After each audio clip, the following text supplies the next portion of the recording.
We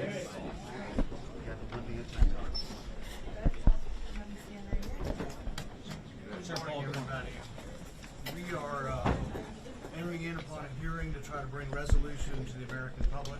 A million Americans died in the pandemic, and they deserve to know why dangerous research was funded in Wuhan.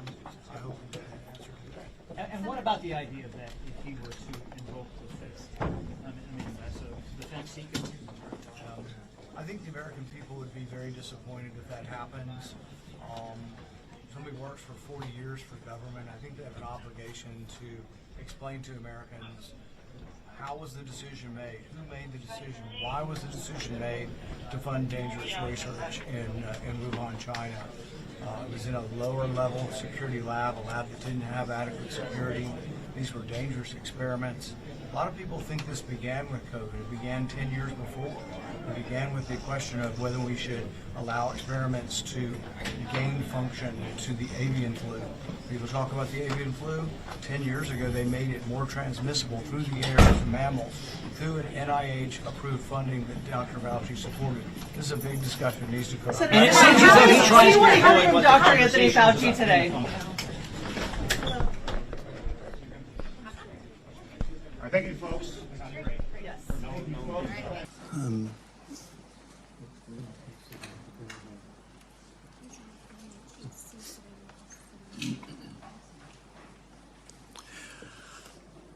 1 million Americans died from COVID-19. Some estimate as many as 15 million people died worldwide from COVID-19.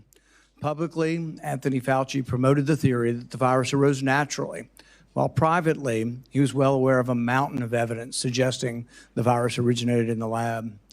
The American people deserve answers. The American people deserve to know why dangerous research was funded by NIAID in a totalitarian country, in a lab that lacked acceptable safety standards. The decision to fund dangerous gain-of-function research in Wuhan, China, will likely go down in history as perhaps one of the worst public health decisions. Frankly, the American people deserve an apology. I hope today Dr. Fauci will come clean, admit it was a mistake to fund dangerous research in China, admit that the risk of this dangerous research exceeded any possible benefits, ask forgiveness, and pledge to help our government devise safeguards so a man-made epidemic never happens again. Instead of an apology, you have for years avoided responsibility. Regarding the lockdowns, you argue that you did not personally issue every lockdown order, close every school, or impose every mandate. But officials across the country invoked your authority to justify these decisions. And you presented your recommendations not as judgments open to debate, but as dictates of science itself. Your own words demonstrate that you understood the influence you exercised. On March 14th, 2020, you wrote that the task force recommendations were driven by me, yourself, Deb, and CDC. The next day you wrote that you had convinced Mayor Bill de Blasio to close the New York City schools, so you were involved. That same night, Governor Gavin Newsom's chief of staff told you that the governor had decided to close California schools, bars, and restaurants after watching you on television. Presidents, governors, mayors, school boards, corporations, and Congress all bear responsibility for the decisions they made. The COVID lockdown, however, could never have been inflicted without you aiding and abetting the crime. Children lost years of education. Small businesses built over a lifetime disappeared. Patients delayed cancer screenings and other medical care. Families were separated from dying relatives. Workers were ordered to accept a medical procedure or lose their jobs. Worship assembly, employment, education, and travel were restricted in the name of science. While you did not impose every restriction, you used your public authority to justify them. While you concluded publicly that COVID occurred naturally, your private record tells a different story. In early 2020, your hand-picked virologist warned that the virus appeared to have been manipulated in the lab. In a conference call concerning the origin of the virus, all but two of the participants believed deliberate insertion was possible. Your concern was not merely theoretical. That same week, you led an urgent effort to determine whether your own agency had funded the research related to these experiments that were now under suspicion. Hours later, your assistant reported that the Wuhan experiments had indeed been reviewed and approved by the NIH. Those were not the actions of officials who believed that a research-related origin was an absurd conspiracy theory. They were the actions of officials urgently trying to determine whether their agency funding was connected to the research under discussion, connected to the pandemic. You could not hide that your agency had funded the Wuhan research or your long history of defending gain-of-function research. The only alternative left was to argue that COVID-19 did not originate in the Wuhan lab. You were not a detached observer. You had an institutional interest in the public believing that federally funded research had nothing to do with the pandemic. It was a conflict of interest from the very beginning. The authors of the proximal origin of SARS-CoV-2 privately had serious doubts about a natural origin. Within days, though, they flipped, and they all wrote in proximal origin that the virus was almost certainly not a laboratory construct. That paper was then used by the government and the media and you to discredit Americans who were asking the same questions that you and the authors were asking yourselves privately. You even cited proximal origin from the White House podium. You held it out as evidence that the virus could not have been engineered, but you didn't disclose your role in the discussions that preceded the writing of the paper. You did not disclose the author's original concerns. You did not reveal that you had been part of the paper, that you had read and offered editorial comments on the paper before it was published, before you began using it as evidence that it couldn't have originated in the lab. You did not disclose that you had immediately investigated yourself whether NIAID funding might be connected to the research. You did not tell the American people the full story. Duly released private messages indicate that the doubts with the authors and others didn't disappear after the publication. So while this was being waved at the White House to show that it couldn't come from the lab, the authors were still privately continuing to assign a meaningful probability to a laboratory origin, one thing in public and another in private. Some of the same scientists discussed avoiding email and carefully managing communications that might eventually be obtained under the Freedom of Information Act. The pattern is straightforward. Privately, there was alarm, then an immediate inquiry to see if NIAID's possible exposure to funding, then a rapid public declaration of certainty, continued private doubt, and then years of resistance to disclosure. The question is why? The only logical answer is that your primary concern was avoiding culpability. Your primary concern was hiding the fact that you had approved the funding for this dangerous research. Your support of gain-of-function research is extensive and long-standing. In 2011, your agency funded Ron Fauci's laboratory when it mutated the avian flu until it could spread through the air between mammals.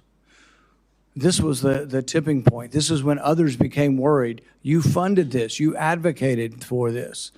The federal government's own biosecurity board, though, recommended withholding the details of these experiments because of the danger the research posed. People were concerned that publishing it was publishing a roadmap to creating bioweapons around the world. But you sided with the gain-of-function scientist Fauci and argued that the benefits of publishing the research far outweighed the risks.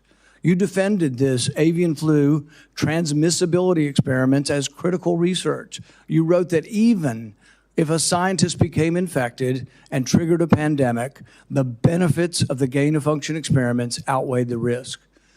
In 2014, your agency, NIAID, began funding the Wuhan bat coronavirus work. In 2015, Ralph Barrick and the Chinese scientist Shi Zhengli published NIAID-supported research combining a bat coronavirus spike protein with a SARS backbone. The resulting virus could infect human airway cells. It's a novel virus that now can infect human cells. It gained transmissibility, it gained function. In 2018, the same group of scientists, EcoHealth, Barrick, Shi, and their collaborators submitted the diffuse proposal, which involved the insertion of a furin cleavage site into the coronavirus. DARPA rejected it as too dangerous. When COVID was sequenced, though, early on in January of 2020, within days, scientists discovered that, lo and behold, it had a novel furin cleavage site, just as had been proposed in the Diffuse project. This was either an extraordinary coincidence or a smoking gun, evidence that the Chinese had created COVID-19. It made the laboratory origin question more legitimate, and it made your categorical public denials indefensible. On May 11th, 2021, you told the Senate, the NIH has never, ever, and does not now fund gain-of-function research in Wuhan, in the Wuhan Institute of Virology. When I gave you the opportunity to correct the record, to reconsider the statement, you responded that you had never before lied to Congress.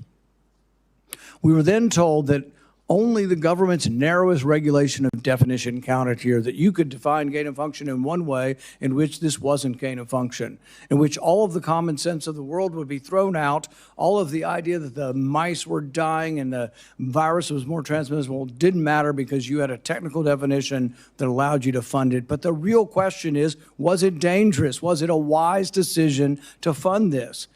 And you haven't deviated from that. You've never admitted that it could have been a mistake funding this research in China. The American people weren't asking for a semantics debate over what is gain of function. They were asking, does common sense say this research was dangerous in Wuhan? They wanted to know whether their money-funded experiments in Wuhan that made bat coronaviruses better able to infect humans. The answer is yes. They wanted to know whether NIAID adequately supervised their work. The answer is no. When you defended this research, you described its benefits in the broadest terms. But when Congress demanded accountability, you hid behind the narrowest possible definition. You can't have it both ways. Your conduct concerning federal records raises further questions. It is a crime to destroy federal records. Yet our investigation reveals your assistant diligently reported that she deleted tons of emails. In 2024, you testified that you did not delete federal records. Who's telling the truth, you or your assistant? The committee has obtained repeated instructions from you telling federal officials to delete communications. On February 2nd, 2020, one day after Origin's call, you told Francis Collins, please delete this email after you read it. The committee asked for your voluntary cooperation to come today. Your appearance had to be compelled by subpoena. You're here today under duress. You're here today because of the court ordering it. President Biden issued you a sweeping pardon extending back to 2014, the same pardon he gave to his son Hunter. A pardon may protect a person from criminal prosecution, doesn't rewrite history. It does not erase documents. It does not convert a misleading statement into a truthful one. And it does not prevent Congress from establishing what happened. There will be another pandemic. There will be another crisis. And there will again be officials who insist that uncertainty must be hidden for the public's own good. They will demand obedience. They will invoke science. I am the science, as though it were a commandment.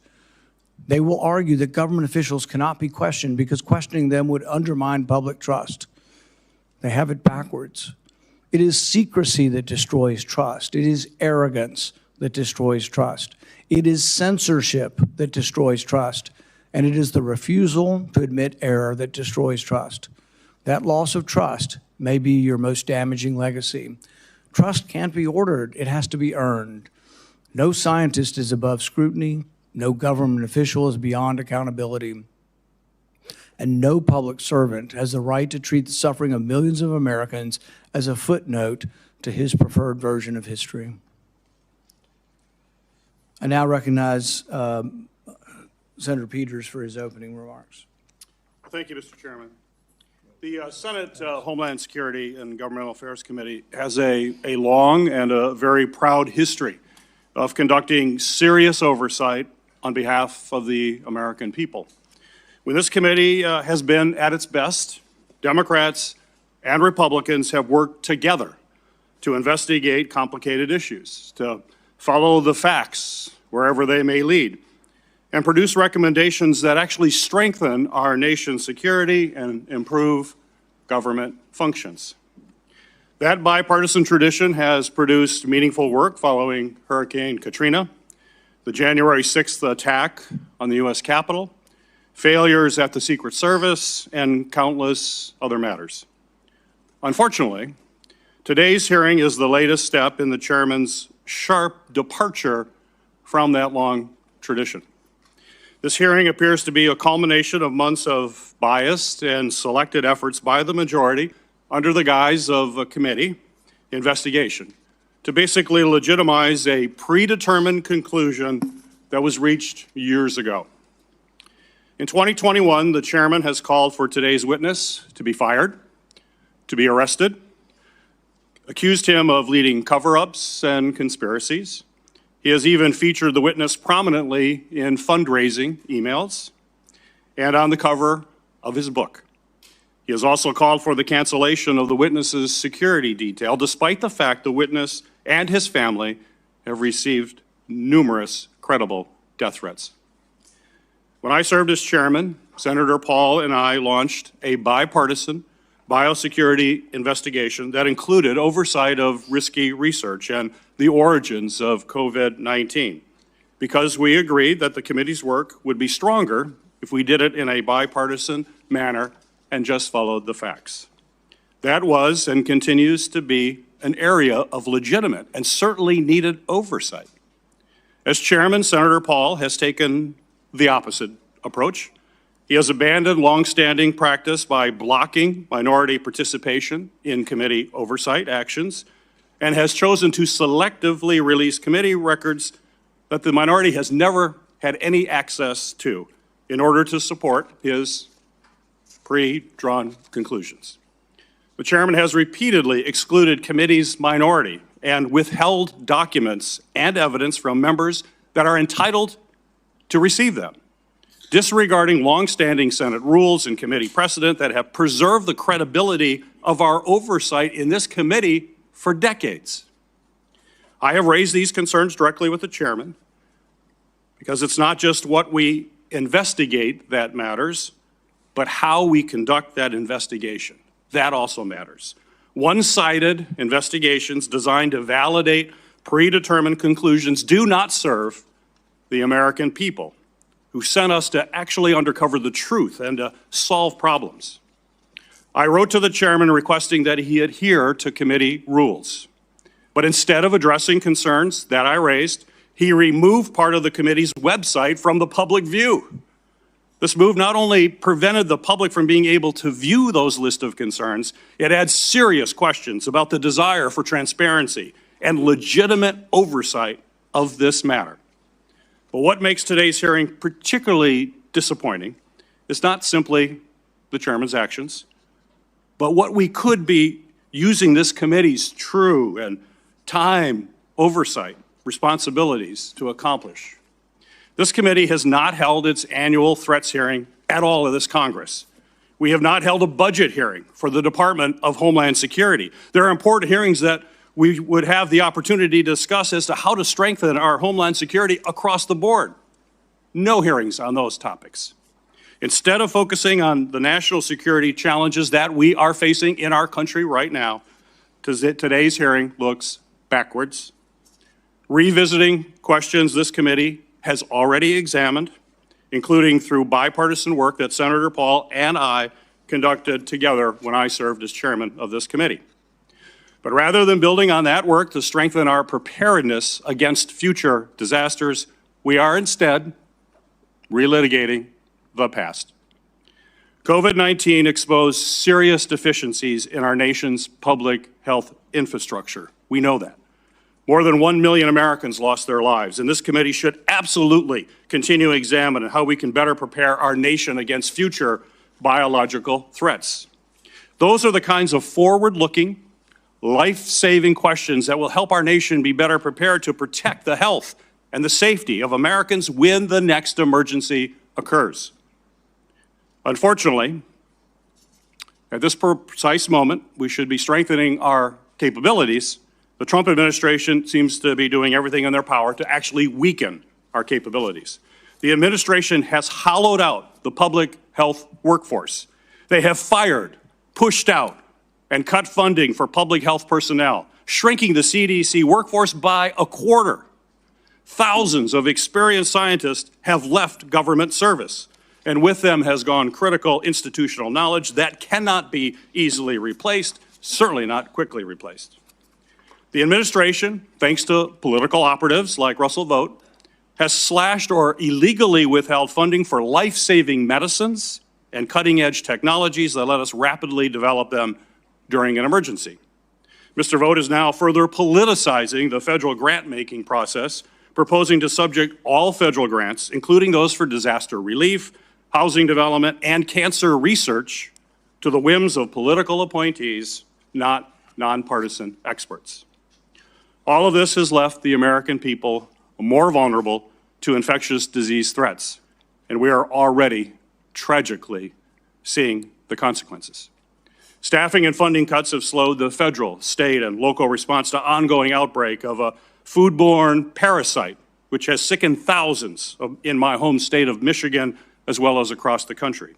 At the same time, the administration cuts to global health programs and international partnerships have greatly reduced our ability to contain dangerous diseases like Ebola before they spread to our shores. We should be examining whether our federal health agencies have the personnel and the resources they need to effectively prevent, detect, and respond to these threats. We should be asking how to strengthen our biodefense efforts to deter our adversaries and prevent biological attacks against our country, and how our government can better coordinate and communicate during public health emergencies. These are the kinds of forward-looking matters that are worthy of this committee's time. Instead, we are here continuing the chairman's year-long focus on one individual. History tells us, unfortunately, another pandemic is all but inevitable. The question is whether Congress and this committee will work to better prepare our country for it, or continue looking backward while our public health infrastructure crumbles around us. That is the hearing that we should be having today. Unfortunately, I fear the intent of this hearing is only meant to further a purely partisan agenda and will not make Americans safer. Thank you, Mr. Chairman. The accusation that the committee has denied access to the minority to records is categorically false. This is the most transparent investigation in the history of Congress. We actually created a website, and we put all of the information on the website. It continues to operate. The reason it hasn't been accessed is no Democrat ever signed up for it. Not one Democrat. We told them the access. They never asked for the access code. They haven't been on the website because they have not cared about the investigation. It's a practice of this committee to swear in the witness. Dr. Fauci, please stand and raise your right hand. Do you swear that the testimony you will give before this committee will be the truth, the whole truth, and nothing but the truth? So help you God. Dr. Anthony Fauci, you are recognized for 5 minutes for your opening statement. Mr. Chairman,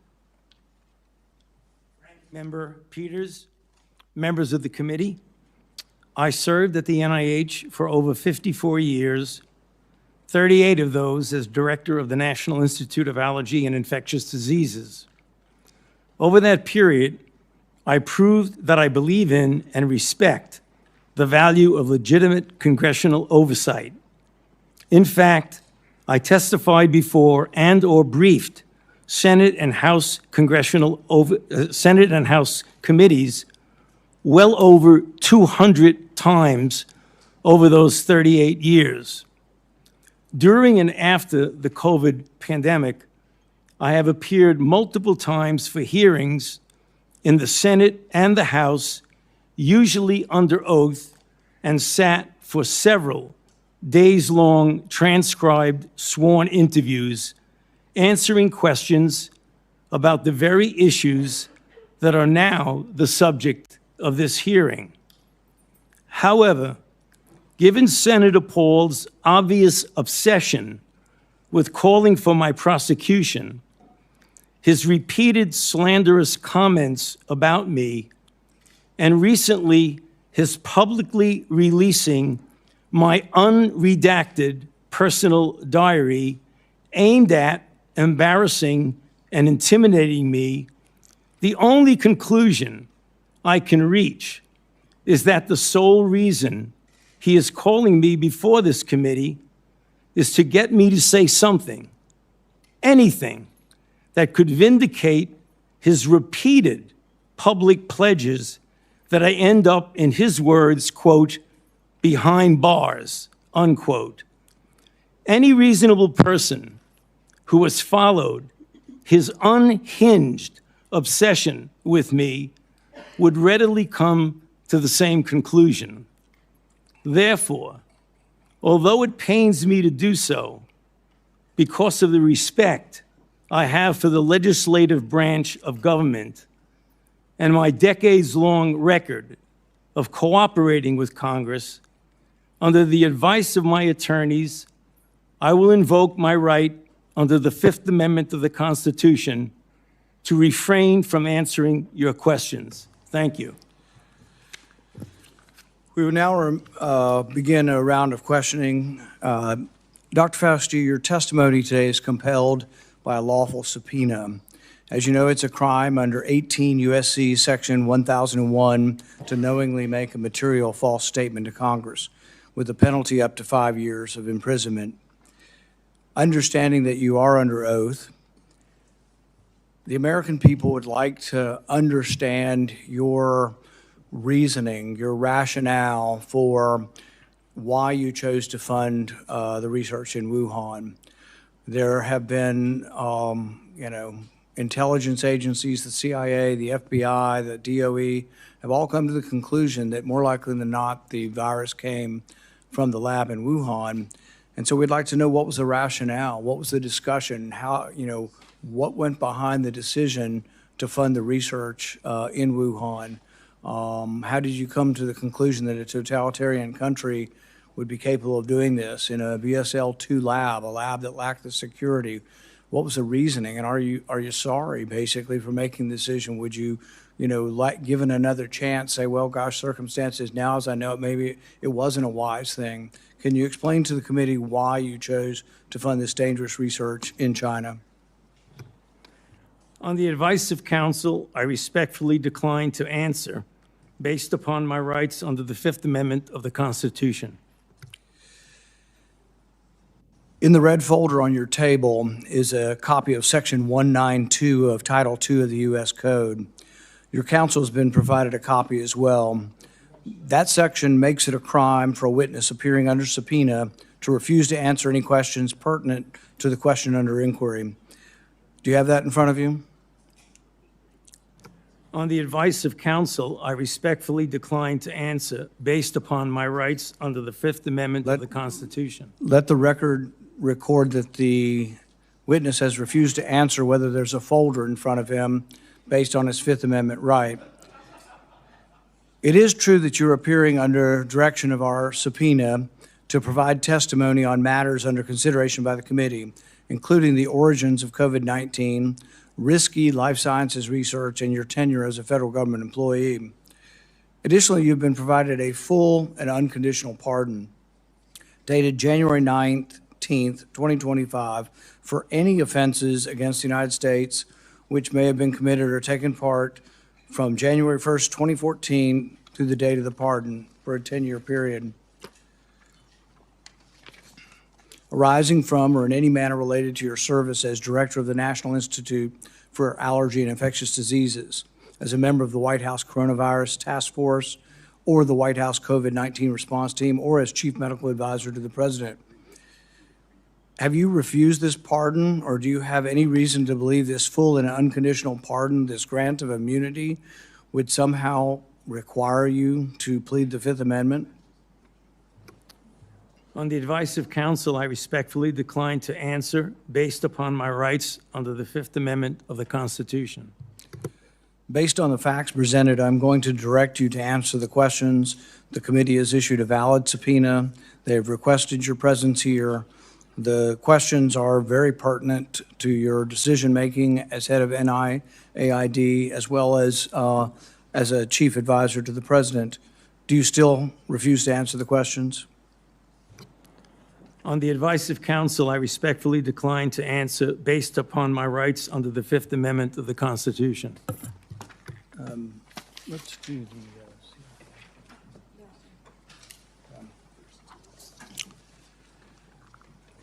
Dr. Fauci, were you ever made aware of gain-of-function research on monkeypox being conducted at the National Biodefense Analysis and Countermeasure Center, NBAC, at Fort Detrick?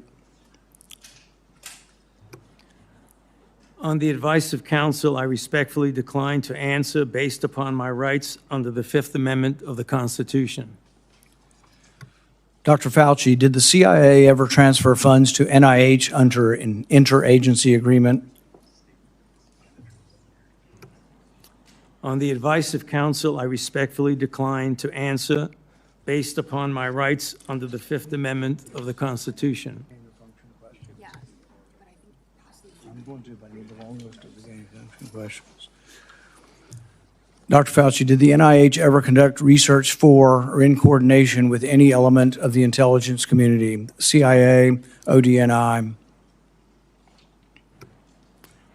On the advice of counsel, I respectfully decline to answer based upon my rights under the Fifth Amendment to the Constitution.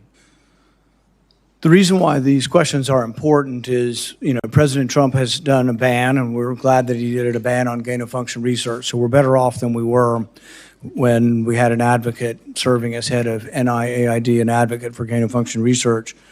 There is still, though, a question, though, whether or not the intelligence community is adhering to that order.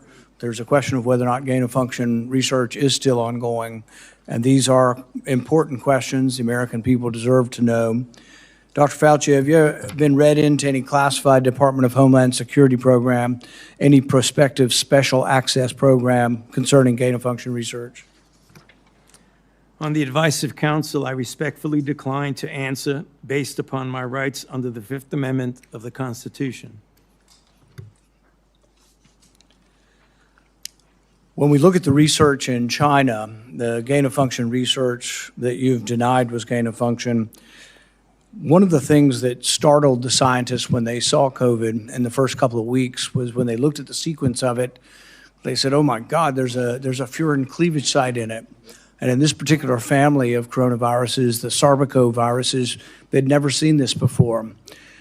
They were also startled to look at it and see how it was coded for, what the codons were, and to discover that the codons used out of 36 different possibilities turned out to be the one that was commonly used in gene manipulation by scientists. Dr. Fauci, were the scientists at the Wuhan Institute of Virology capable of inserting a furin cleavage site into a coronavirus?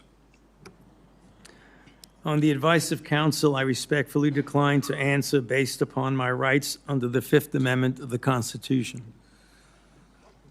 So one of the experiments that was pretty common was they would take the backbone of a SARS virus, and this would be a SARS virus that the backbone itself wasn't that dangerous, but then they would dig through guano, 300 feet underground, bat guano. They'd find other viruses, unknown viruses. They'd take the S protein off of an unknown virus and stick it on a backbone. And then they would infect mice that have humanized cells. And they were trying to discover if they could create a virus that infects humans.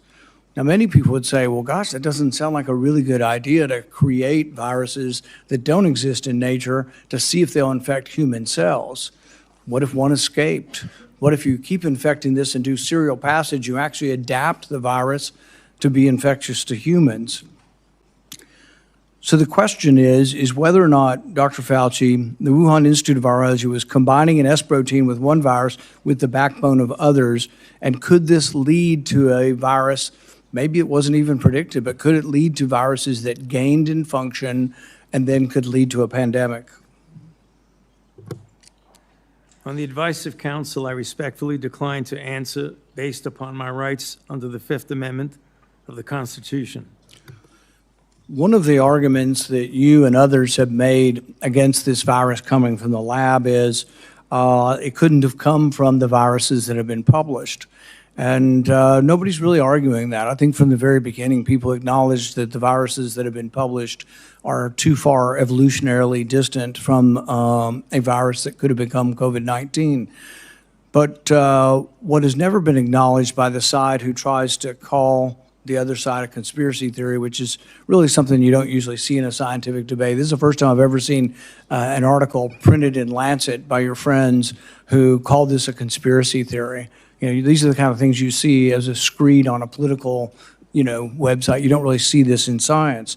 But when they release this as being a conspiracy theory, we're wondering that when you do this, when you combine these viruses and are able to grow them in humanized cells, whether or not this kind of risky research, whether you call it gain of function or not, whether you use the definition of gain of function, whether this kind of research should have had more scrutiny. I think in your House testimony, you testified that you never traveled to China and that you were unaware that anybody at NIH ever examined the labs, that you trusted the Chinese scientists. I think you said that even recently, that with your discretion, you trusted the Chinese scientists.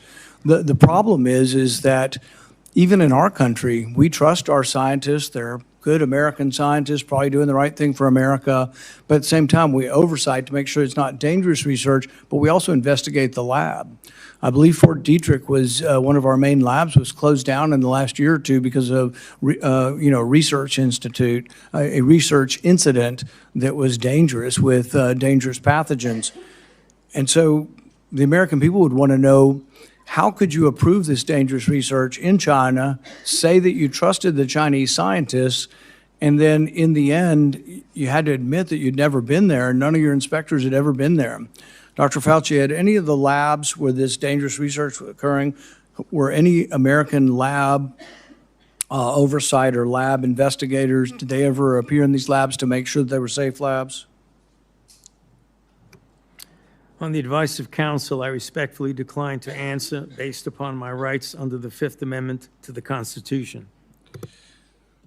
So one of the main theories for those who have looked at this being created in the lab was the idea that could have come from a virus not previously published. Dr. Fauci, are you aware that Dr. Shi, who worked for the Wuhan Institute of Virology, was said to, and I think in her own words, to have over 100 viruses that had not been previously published that could have been a close enough relative to create COVID-19? Are you aware of that?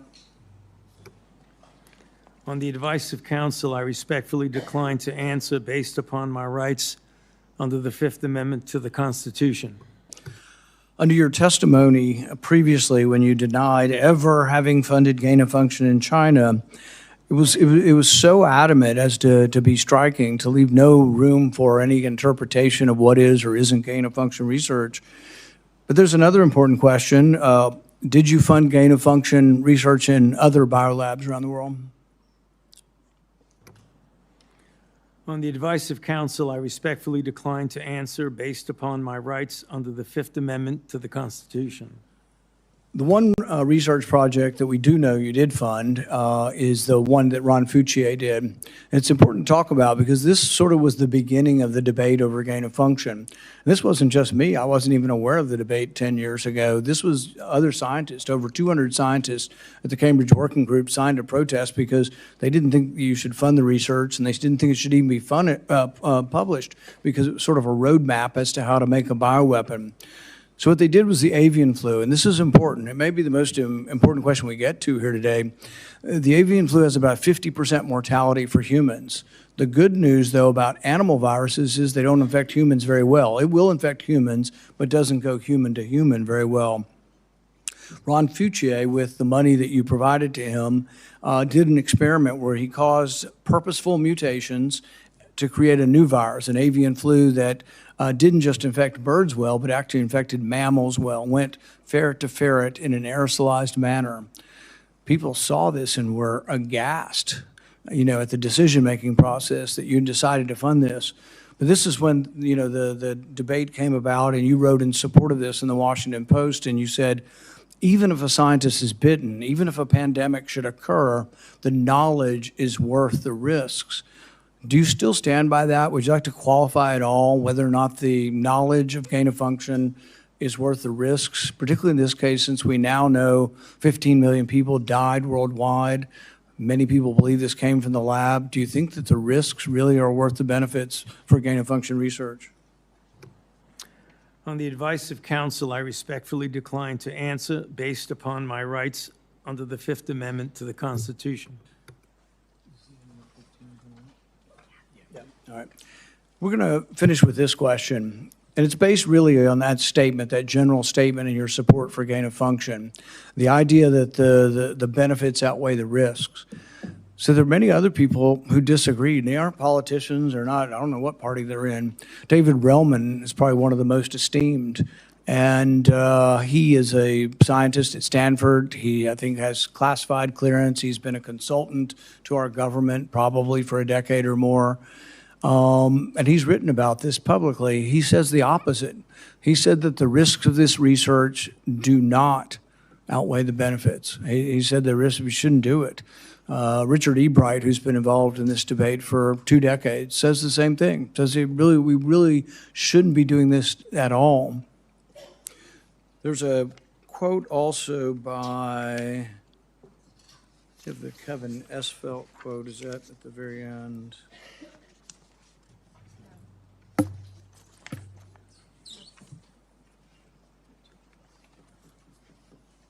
Kevin Esfelt, who's a CRISPR scientist at MIT, also wrote about this gain of function. I implore every scientist, funder, and nation working in the field, please stop. No more trying to discover or make pandemic-capable viruses. No more experiments likely to disseminate blueprints for plagues. Dr. Fauci, would you like to at least answer this one question for us today and let us know whether or not you've changed your mind on whether or not the benefits of gain-of-function research outweigh the risks? On the advice of counsel, I respectfully decline to answer based upon my rights under the Fifth Amendment to the Constitution. The chairman has denied your assertion of privilege and directed you to answer, but you nonetheless refuse and stand on privilege despite the existence of the pardon. The committee will have to consider after this hearing what appropriate action should be taken against you for the failure to testify after being directed to do so. It's against the law to obstruct an investigation of Congress. There will be repercussions to your refusal to testify today. Senator Peters.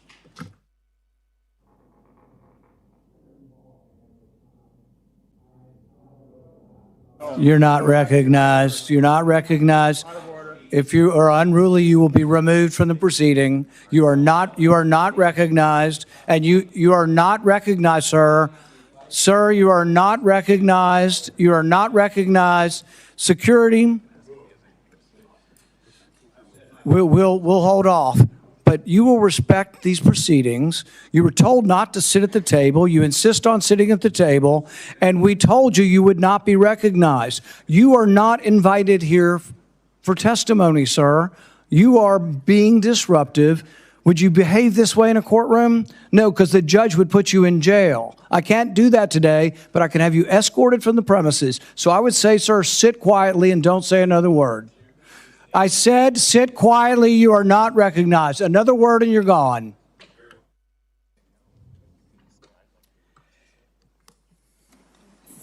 So, Mr. Chairman, I'd like to hear what the attorney has to say.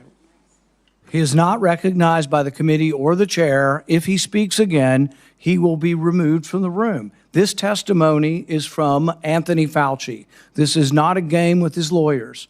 He can advise, his lawyers can give him advice. He's got a half dozen here. They're all allowed to talk to him. Yes. All right? Yeah. But the attorneys are not recognized. In fact, the attorney was told not to sit at the table, and he's not obeying that recommendation. There's a row behind you, sir. That's where you were told to sit, and you're not. And now you're disrupting the proceedings. And so, look, this is the way Anthony Fauci wants to be remembered, for a lawyer not listening to the rules. That's the way you want to be remembered, and that's what you're going to do. You are not recognized, sir.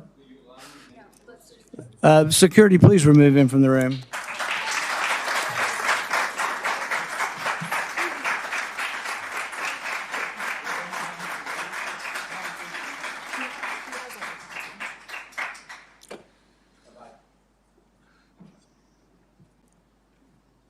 I just go into your...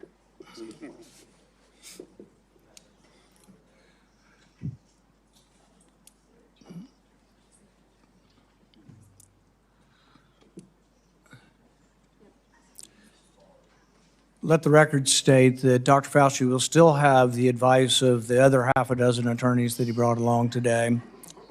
Senator Peters. Thank you, Mr. Chairman.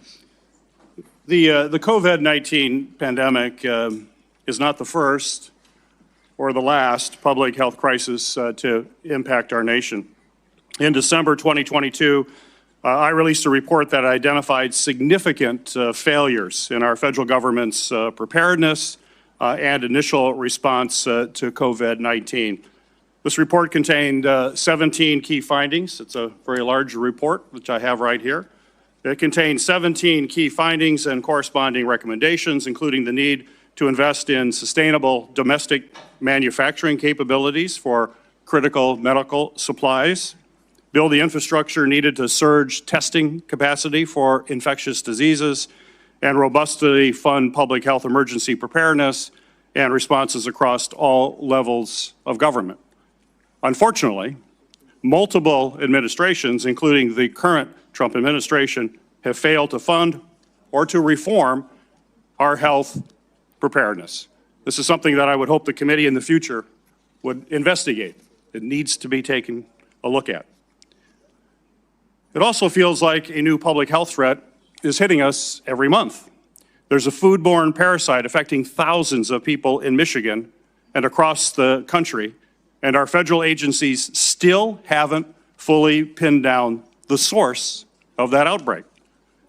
Measles cases in this country are at the highest they've been in 35 years. More children are getting sick and even hospitalized from this preventable disease. Over 1,000 people have died from the Ebola virus in Africa, and we don't know how widespread this crisis actually is. We have a hantavirus scare on a cruise ship, and though it hasn't made headlines in the way that the screwworm threatening our food security has, I remain concerned about bird flu that is also spreading and could one day cause a pandemic. This is also something this committee should be investigating and holding hearings on. Since January 2025, the Trump administration has taken a number of actions to drastically weaken our ability to fight infectious diseases and biological threats that endanger Americans. These actions are both incomprehensible and are also inexcusable. They include slashing funding for public health and infectious disease research, canceling contracts for cutting-edge vaccine technology, shutting agencies responsible for tackling infectious diseases around the world, firing thousands of federal employees with keeping our communities and our medicines and our food supply safe, and injecting political appointees in what should be non-political grant-making functions. That is something this committee should be looking at. I could go on. I could go on all the topics that we need to be looking at moving forward to protect this country. We're not doing that in this committee. That's what this committee was designed to do. It's what it has done throughout history. It has done it in a bipartisan way. We should get back to that and think about the future of this country and keeping this country safe. When a crisis like COVID-19 strikes, we have an obligation to examine what went right and what went wrong to provide accountability for the American people. Congress certainly has done that. Between the House and Senate, nearly 20 different committees, including this committee, as I mentioned, have conducted oversight of the COVID-19 pandemic, conducting transcribed interviews, holding dozens of hearings, and released more than 10 reports. Today's exercise, unfortunately, is a stark departure from those largely bipartisan, legitimate efforts. The chairman has shut the minority out of participating equally in these efforts, withheld information, selectively released documents, actions that completely undermine the credibility of this investigation. I will enter a record without objection, Mr. Chairman, a letter that I sent to you that detailed all of those areas that we have concern with and where we were shut out. Without objection. We'll provide other details as well. I think today's hearing, unfortunately, does real damage. It's tempting to turn one person into the scapegoat for a crisis that hundreds of officials across both the Trump and the Biden administration were responsible for handling. And it does so in a way that people that are facing death threats. This is only going to, unfortunately, deter other scientific experts from public service to understand that this is what they would have to go through as they provide their advice to us. We're not going to make our nation safer, and I hope that we can restore by doing these kinds of activities. And I hope that we can restore our legitimate bipartisan oversight that's going to help strengthen our public health and pandemic preparedness and other homeland priorities. That's what this committee needs to focus on. It hasn't the last year and a half. Let's hope it does in the future. Thank you, Mr. Chairman. Senator Johnson. Thank you, Mr. Chairman. Dr. Fauci, I hope the American people listen very carefully to Chairman Paul's opening statement. I think it's a stunning indictment of the actions you've taken that have been so destructive to global health. I certainly understand why you needed a pardon. I certainly understand why, on the advice of counsel, you're not answering any questions, because I think it'd be almost impossible for you to answer the questions truthfully without really demonstrating what you did, your culpability, self-incriminating. We have, all of us, has prepared a lot. I've been deluged with questions to ask Dr. Anthony Fauci. There are so many legitimate questions that deserve answers, and now you're not willing to provide those answers. So with my limited time, I'm going to talk about things that my investigation have revealed that have not been adequately answered and, quite honestly, haven't been adequately covered by the legacy media. I'll kind of combine the questions into kind of one, but you know, I certainly, let's put up the last COVID chart. I was warned pretty early on about the dangers of the experimental gene therapy that you've called a vaccine, but it really falls under the definition of gene therapy. So I was going to ask you, I mean, were you carefully monitoring the safety surveillance systems like VAERS and vSafe that literally were deluged with complaints? You know, currently, worldwide, there have been almost 1.7 million adverse events reported to the VAERS system. Of those, over 39,000 were deaths. And of those deaths, 24% occur on the day of vaccination within 1 or 2 days. 24%, which, by the way, just happens to be the same percentage that a Rasmussen poll pointed out the American public believe 24% of the American public believe they know somebody who died of the experimental gene therapy. So again, I was certainly interested in asking you whether or not you were following this as carefully as I was. It was not my responsibility to follow safety surveillance systems, but I did. And by the way, when I published, this is actual government information. When I published it and people had me on their shows, they would be censored by Facebook. They would be deplatformed. I think largely at the behest of the actions you took to make sure that disinformation wasn't spread. This wasn't disinformation. This was the truth.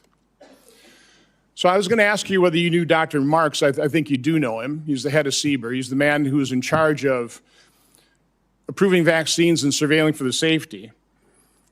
My investigation shows that on March 1st of 2021, less than 3 months after the emergency use authorizations, he was warned by Dr. Anna Scharsman, data mining expert, that the algorithm they were using to analyze VAERS data was going to hide in mass safety signals.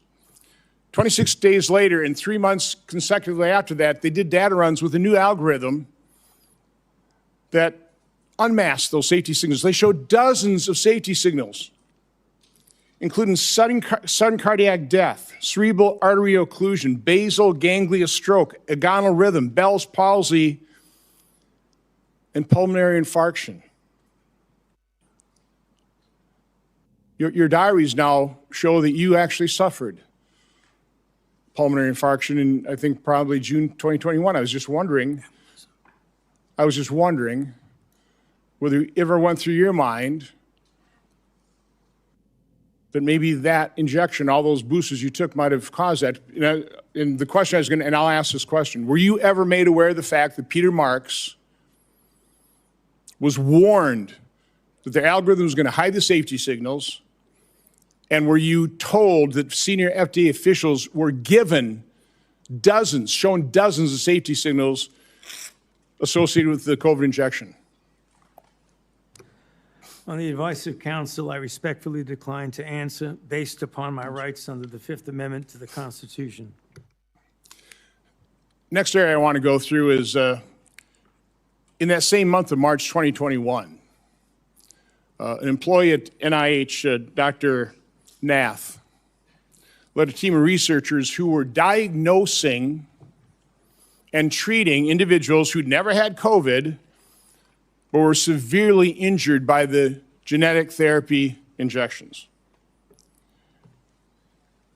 Dr. Nath told those individuals, stay quiet.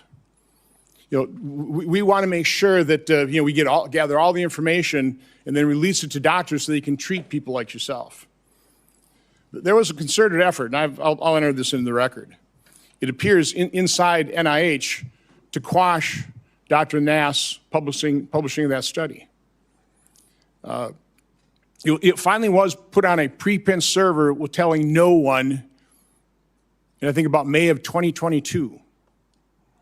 I think what's noteworthy about this is Dr. Nath told the injured participants that early treatment, early intervention was crucial for them to be treated. And yet within the NIH, they were questioning what was Dr. Nath doing. They didn't want to publish that because, and I want to take time searching for it, because publishing it would create vaccine hesitancy, which is what we continue to hear time and time again, is the reason they didn't promote they lied about the safety signals they were seeing. Throughout the pandemic, I always push early treatment. We've got things in here where you were really concerned about remdesivir because it was untested, but hydroxychloroquine, yeah, it was an approved drug. Maybe some safety issues, but we had a great deal of experience with it. All of a sudden, you had the Surgisphere study that was retracted within 2 weeks because it was completely false, totally blew up the use of hydroxychloroquine. And then when it comes to ivermectin, which, by the way, because I was contacted by so many people, I referred them to doctors who actually had the courage and compassion to treat vaccine-injured individuals. It works. But I was going to ask you whether you were involved in the FDA attack on ivermectin. You had a interview on CNN on August 29th of 2021, where, again, I just don't want to take time to find the exact quote, but you said there's no evidence that ivermectin is helpful. On that exact same day, and I've got the studies right here. There was a website that was tracking the random controlled studies. Here they are, showing 60, 70% efficacy of ivermectin. The same day you say there's no evidence, there was all kinds of evidence. Loved ones had to go to hospitals, had to sue hospitals. Just, would you try it? So I would want to know, to what extent were you involved in sabotaging hydroxychloroquine, ivermectin, and did you do that because you knew the only way you get an emergency use authorization for these drugs, these experimental gene therapy, was if there was no effective treatment, you couldn't get the emergency use authorization. So is that why you helped sabotage these cheap generic drugs in favor of remdesivir, which, by the way, nurses, are you aware of the fact that nurses called it run, death is near? On the advice of counsel, I respectfully decline to answer based upon my rights under the Fifth Amendment to the Constitution. But let me end on this note because this just came to light. We've got 11 million pages of documents. We also have other people who were in the room. But now you actually lied to your own diary. On March 27, 2020, you wrote in your diary, "To my surprise yesterday, the POTUS sent a letter to governors outlining a plan to reopen county by county while monitoring the spread of virus in low-risk counties. This was half-baked and never shown to Deb or I before it was sent out. So we have evidence that, in fact, you were fully aware of it and certainly approved, if not authored it. So I was just simply asking you, I mean, is that true? I mean, did you literally lie to your own diary? Did you know of that letter sent out to governors about reopening county by county? And again, Mr. Chairman, I'd ask you to ask the witness to just answer that one simple question. On the advice of counsel, I respectfully decline to answer based upon my rights under the Fifth Amendment to the Constitution. Thank you, Mr. Chairman. Senator Hassan. Thank you. Dr. Fauci, I want to start by thanking you for more than 50 years of service to this country at the National Institutes of Health. And it is unfortunate that you have been put in the position that you are in today. And it must be enormously frustrating to know that this hearing is designed to entrap you. It must be very frustrating for your attorneys to hear the chair's mischaracterization of the legal issues and posture that impact your decisions at the witness table today. Meanwhile, I was going to ask you a series of questions about things that are relevant right now to the people of the United States about the state of public health in this country. Since President Trump took office in 2025, more than 4,500 cases of measles have been reported. That is more cases in the year and a half since Donald Trump has been president than were reported from 2000 to 2024 combined. Children are dying because there has been increased vaccine hesitancy, fueled by Robert F. Kennedy Jr., the Secretary of Health and Human Services, and frankly, his entire administration. Thousands of people in the United States of America have been sickened by a food-borne parasite, and the outbreak is nowhere near under control, as staffing at the FDA and other critical public health entities has been slashed by Russell Vought and Elon Musk. Last year, the National Institutes of Health awarded 201 fewer grants compared to the previous years. 207, I am corrected, compared to previous years.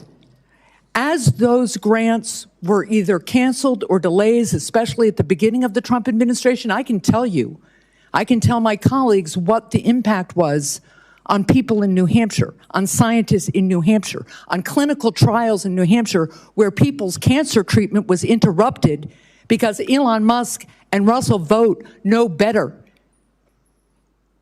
they say, than the people at NIH about what to fund. And because they did some sort of word search, it seems, for some of the grants, and boy, oh boy, if you were studying rural health in New Hampshire and trying to understand how to better engage people who need health care in rural America, that was off the table. America is losing researchers and scientists to other countries because researchers and scientists, highly trained, highly qualified, invested in often by the American taxpayer, are finding the hostility from this administration so strong that it interferes with their science, and they want to pursue science wherever that science takes them.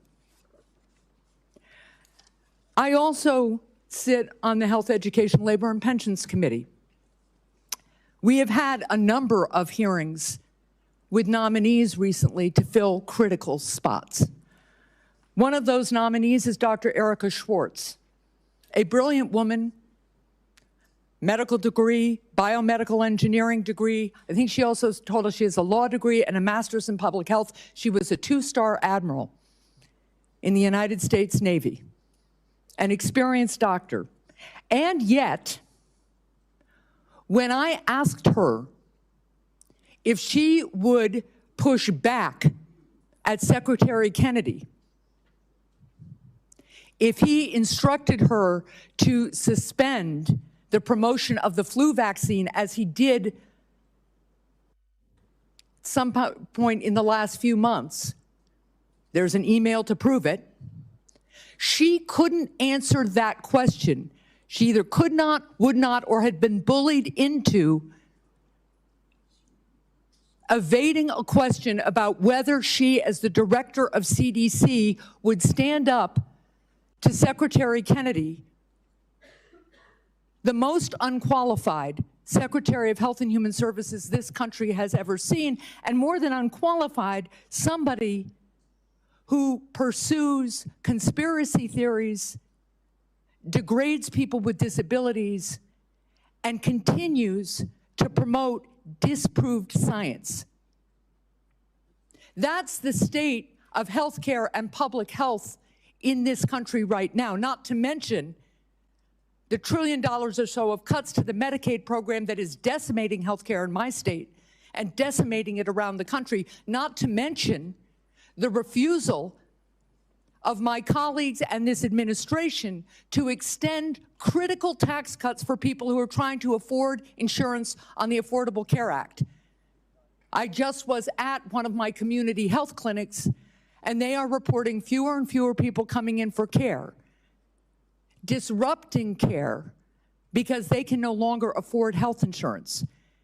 And that is impacting, of course, the revenue stream to the community health clinic, their ability to hire and pay people, their ability to take care of their community. That's what I wish we were having hearings about in this committee and in the Health Committee. That's what I wish we were trying to address in a bipartisan way. But instead, we are here in an attempt to entrap you because you had a distinguished career trying to put Americans' public health first. With that, I yield. Senator Lankford. Mr. Chairman, thank you. Dr. Fauci, thanks for coming today. I know you're invoking your Fifth Amendment right, which you have the right to be able to do constitutionally, but thanks for coming and be a part of this. There are a lot of issues and a lot of questions that have come up, and hopefully in some day in the future, we'll be able to get all this clarity to be able to pull together. There were over 1 million Americans that died from COVID. You know that well. You were tracking the numbers literally every single day, those affected and those that died from the earliest days. There are a lot of lessons that we've got to learn from this, that we should put into history to be able to determine what happens in the future, how do we respond in the future, how do we deal with something like this again. It was uncharted territory for everyone. But I would tell you, countless families, including my own, watched a loved one die behind glass or through a screen because we couldn't get access to them. Children couldn't get to school. People missed their prom or graduation ceremonies. There were lots of things that happened that dramatically changed the future of the country. The mental health issues that we have continued to deal with from the isolation have been profound. Even something as simple as children that wore masks or around adults wearing masks for all that time are slower in learning language now because they couldn't watch someone's lips moving, and so they're slower in that. Amazingly enough, churches and places of worship were forced to be closed down. There were even churches that met where the pastor preached in the parking lot and the congregants all met in their cars with windows up, and police came and scattered them and said, "You can't be here." The simple act of social distancing became an issue. As everyone guessed, what's the right distance to be away from someone else? Literacy rates have declined. All these things are results, not to mention the loss of lives and the health experiences that have been out there for many Americans. So there are legitimate questions. I wanted to be able to raise some of those, to be able to walk through some of this, because it has been very, very challenging. As we've gone through some of your notes and your diary and other things that are out there, we're trying to be able to pull bits and pieces of things to be able to learn lessons. On May the 6th, 2020, you wrote at that time, I had a conversation with Robert Redfield, who, as you know well, was then the director of CDC, about the fact that greater than 1 million children worldwide have missed their measles vaccination because of the shutdown. You stated, this is terrible and needs to be addressed, since on that basis alone, there would be far more excess deaths from measles among children than coronavirus deaths among children. I need to bring this up to the TF, the task force. Did you ever have an opportunity to bring up the potential of measles deaths among children and an infection rate going around the world from measles based on the fact that so many children would not get their measles vaccine because of the shutdown? I'm sorry, Senator, but on the advice of counsel, I respectfully decline to answer based upon my rights under the Fifth Amendment to the Constitution. That is your right to do. One of the big issues that's really coming up is on the lab issue. This was greatly discussed about whether this came from a lab or whether this came from nature. There are obvious issues and differences between the two to be able to know this. You had a lot of conversation on this. Scientists around the world were in conversation on this. There were different statements that you even made in your private notes and your public notes on it. In January the 26th of 2020, this is before we had our first tragic death of coronavirus in the United States, you wrote, it now appears using epi data that the genomic data, the first infection was in early December and was not connected to the market, which was the big rumor that was out there, was this wet market in China. We know the market was not the source, it was the amplifier. On January the 31st, you wrote about a phone call. You wrote, the people on the phone felt the mutations around the furin cleavage site of the spike protein could not have occurred naturally, since it would require an evolutionary jump that they found nowhere in bat isolates. They bring up the possibility this could have been deliberately inserted and either accidentally released or deliberately released by a crazy person in the lab, the former being the most likely. February the 1st, same year, 2020. This is, again, still before our first death. There was not total agreement about the likelihood of deliberate insertion. Ron said he was sure that this could occur naturally and we should not waste our time and divert our effort to pursue this. This is expected of him since he was the original gain-of-function person with Yoshi. Also, Christian was with Ron. The rest felt deliberate insertion was possible, and given the fact that Dr. Jingling Shi at the University of Wuhan has been working for years in gain-of-function in coronaviruses to allow adaptation of the spike protein to bind to the human ACE2 receptor, we could not let this go. That's a remarkable statement for February the 1st of 2020, when there hadn't even been the first death here, but we knew something was moving. You knew well that something was moving. You identified February the 1st before any of us had ever heard of the Wuhan lab, not only the Wuhan lab in the conversation, but literally the scientist that you named in your own notes, the lead scientist that was there. It's interesting to me on that, and the questions I was going to ask you was just your background and knowledge about the Wuhan lab and Dr. Shi and all the details. I'm aware of where you have been on trying to be able to plead your Fifth Amendment right, which is your right to be able to do. But I also want to be able to find out some facts to be able to help us for the future on this. The Lawrence Livermore National Laboratory in May of 2020 put out a classified document that has only been recently unclassified on this, that had this statement: we assess all the necessary conditions for an accidental release of a laboratory-modified coronavirus, specifically a coronavirus adapted to recognize human cell receptors, were present at the Chinese Wuhan Institute of Virology in mid to late 2019. Now, the question that I had for you is, this is May the 27th of 2020. This is the report that most people will see, is this. I have clearance. I serve on the Intelligence Committee. I've actually read this complete document unredacted.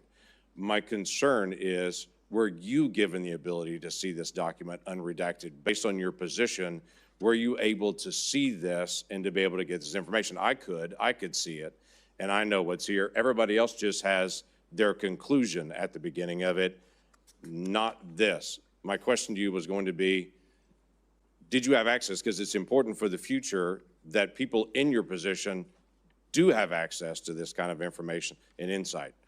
Is there any way you could answer that question? Were you able to give access to this data? On the advice of counsel, I respectfully decline to answer based upon my rights under the Fifth Amendment to the Constitution. You wrote on January the 26th of 2020, we should be allowed to send our CDC epidemiologists to China to work with them so they could see the data firsthand. You also wrote in February 12th, 2020, that you had great concerns about the World Health Organization because it depends greatly on China and, as you stated, often bows to them. Now, this is a really important issue that we've got to resolve for the future. It's not just our cooperation with Chinese scientists, it's our acknowledgement that China covered up their data, wouldn't allow our scientists to be able to come in. They cleaned up the wet market, they cleaned up the other areas. They wouldn't allow you to get access to all the other scientists who are there, including their health records, what happened to them, or even all the sequencing that they had done in advance. For the future of our research and our cooperation with any scientist around the world, I think it's really important that we resolve, if we're going to fund research and cooperate with you, we've got to have certain things from you. If things go sideways, we've got to have access to all information in all places. You were noting not only that China was affecting the World Health Organization and that China was bending them to their will, and so the World Health Organization was putting out data that you saw, at least at that point, as being from a Chinese perspective covering up what was going on, but you also noted we weren't able to get access to all this information. We've got to be able to figure this out for the future to be able to make sure that research that is done, we have access to all information. If something goes sideways at some point, which clearly it did at the Wuhan Institute of Virology, and that being, as was noted by many people, the only lab in the world that was doing research like this that had a lower standard of actually their security standards there than many other labs around the world, yet they were doing this very dangerous research. What can we gain, and what advice could you give us to say in a future setting, we've got to make sure that we actually get information from people and we can be guaranteed that we're going to get that insight? Yes, sir. On the advice of counsel, I respectfully decline to answer based upon my rights under the Fifth Amendment to the Constitution. I yield back. Senator Blumenthal. Thank you, Mr. Chairman. I want to go back to the dark days of the coronavirus pandemic, one of the darkest days or times in our history. Hospitals were overflowing. Navy medical ships were docked in the Hudson River. Emergency rooms were forced into unprecedented triaging during the worst week of the pandemic, which happens to have been the last week of President Trump's first term. More than 25,000 Americans died of COVID-19. Easy to forget those dark days. But for the past 18 months, the Trump administration has been engaged in a campaign to rewrite this history. And today's proceeding, I fear, is part of that effort, one of the darkest days in our Senate's history. The Trump administration has launched a baseless set of smears against vaccines that help pull us out of that public health crisis, vaccines that are undoubtedly President Trump's greatest accomplishment. It has slashed funding to local public health departments that were on the front lines of the pandemic. And those healthcare workers are heroes. It has disparaged those heroes as woke or wasteful. And it has used a politicized Department of Justice to target the researchers who helped us track and understand the novel virus. Today's hearing is another page in that playbook, sadly, tragically. Dr. Fauci, you've spent 5 decades in public service, including nearly 4 decades in leadership at the National Institutes of Health, helping to conquer COVID-19, but also HIV, swine flu, Zika, Ebola, and other epidemics with real-life results saving human lives. Put aside all the flowery rhetoric that we hear in the United States Senate, Dr. Fauci has saved lives, as have public health officials in the United States and throughout the world. And today, we are demeaning and degrading their life-saving service. Republicans are eager to rebrand you as a villain in order to distract from their own failure to protect Americans from soaring health care costs. They've been rising astronomically in the last couple of years, and from unsafe food, which has caused cyclospora to spread, and resurgent measles as a result of the anti-vaccine policy. This hearing is the culmination of a years-long crusade, which started more than 6 years ago when Dr. Fauci dared to contradict President Trump. The campaign to vilify you, Dr. Fauci, is just one part of this larger campaign against science and facts, a campaign that has made Americans less safe. It is shameful that in a country like ours, a dedicated public service like Dr. Fauci has experienced persistent threats to his life since the pandemic because of the lies that are told about him. His attorney has been gagged, thrown out of this hearing room. But he has written a letter to the chairman that is an explanation for the reasons why Dr. Fauci is, in fact, invoking his constitutional right. It is a right. And I would ask that this letter from David Schertler and Danny Onato be made a part of the record if there's no Without objection. objection. His attorney has also issued a statement within the last half hour, I believe, that sets forth, again, the reasons that he is here to help protect his client's rights. And I would ask that that statement be made part of the record as well, Mr. Chairman. Without objection. Let's be very clear. The Fifth Amendment is a right of everyone appearing before an authority like this one. It should be respected. And the reason that Dr. Fauci has invoked it, in the words of his attorney, quote, during and after the COVID-19 pandemic, Dr. Fauci appeared at least a dozen times for congressional hearings in the Senate alone in answer to questions about the very issues on which you purport to seek information. He has been thoroughly transparent and consistent in providing factual information to Congress, and he is deeply familiar with the processes and protocols of sharing information with the legislative branch. And then, referring to the chairman, this years-long public crusade against Dr. Fauci makes one thing clear. This is not a serious effort to seek information from Dr. Fauci in a transcribed interview for a valid legislative purpose. You are single-mindedly fixated on Dr. Fauci, seeing Dr. Fauci prosecuted for imaginary crimes, and you are so invested in that outcome that you have created a personal brand around it. Those are the words of his attorney, and he cites as well the statements of the chairman, which indicate a clear intent that the result of this proceeding be a prosecution. Quote, the power of some of us must be used for good, like putting Fauci in jail. That's from December 23, 2025.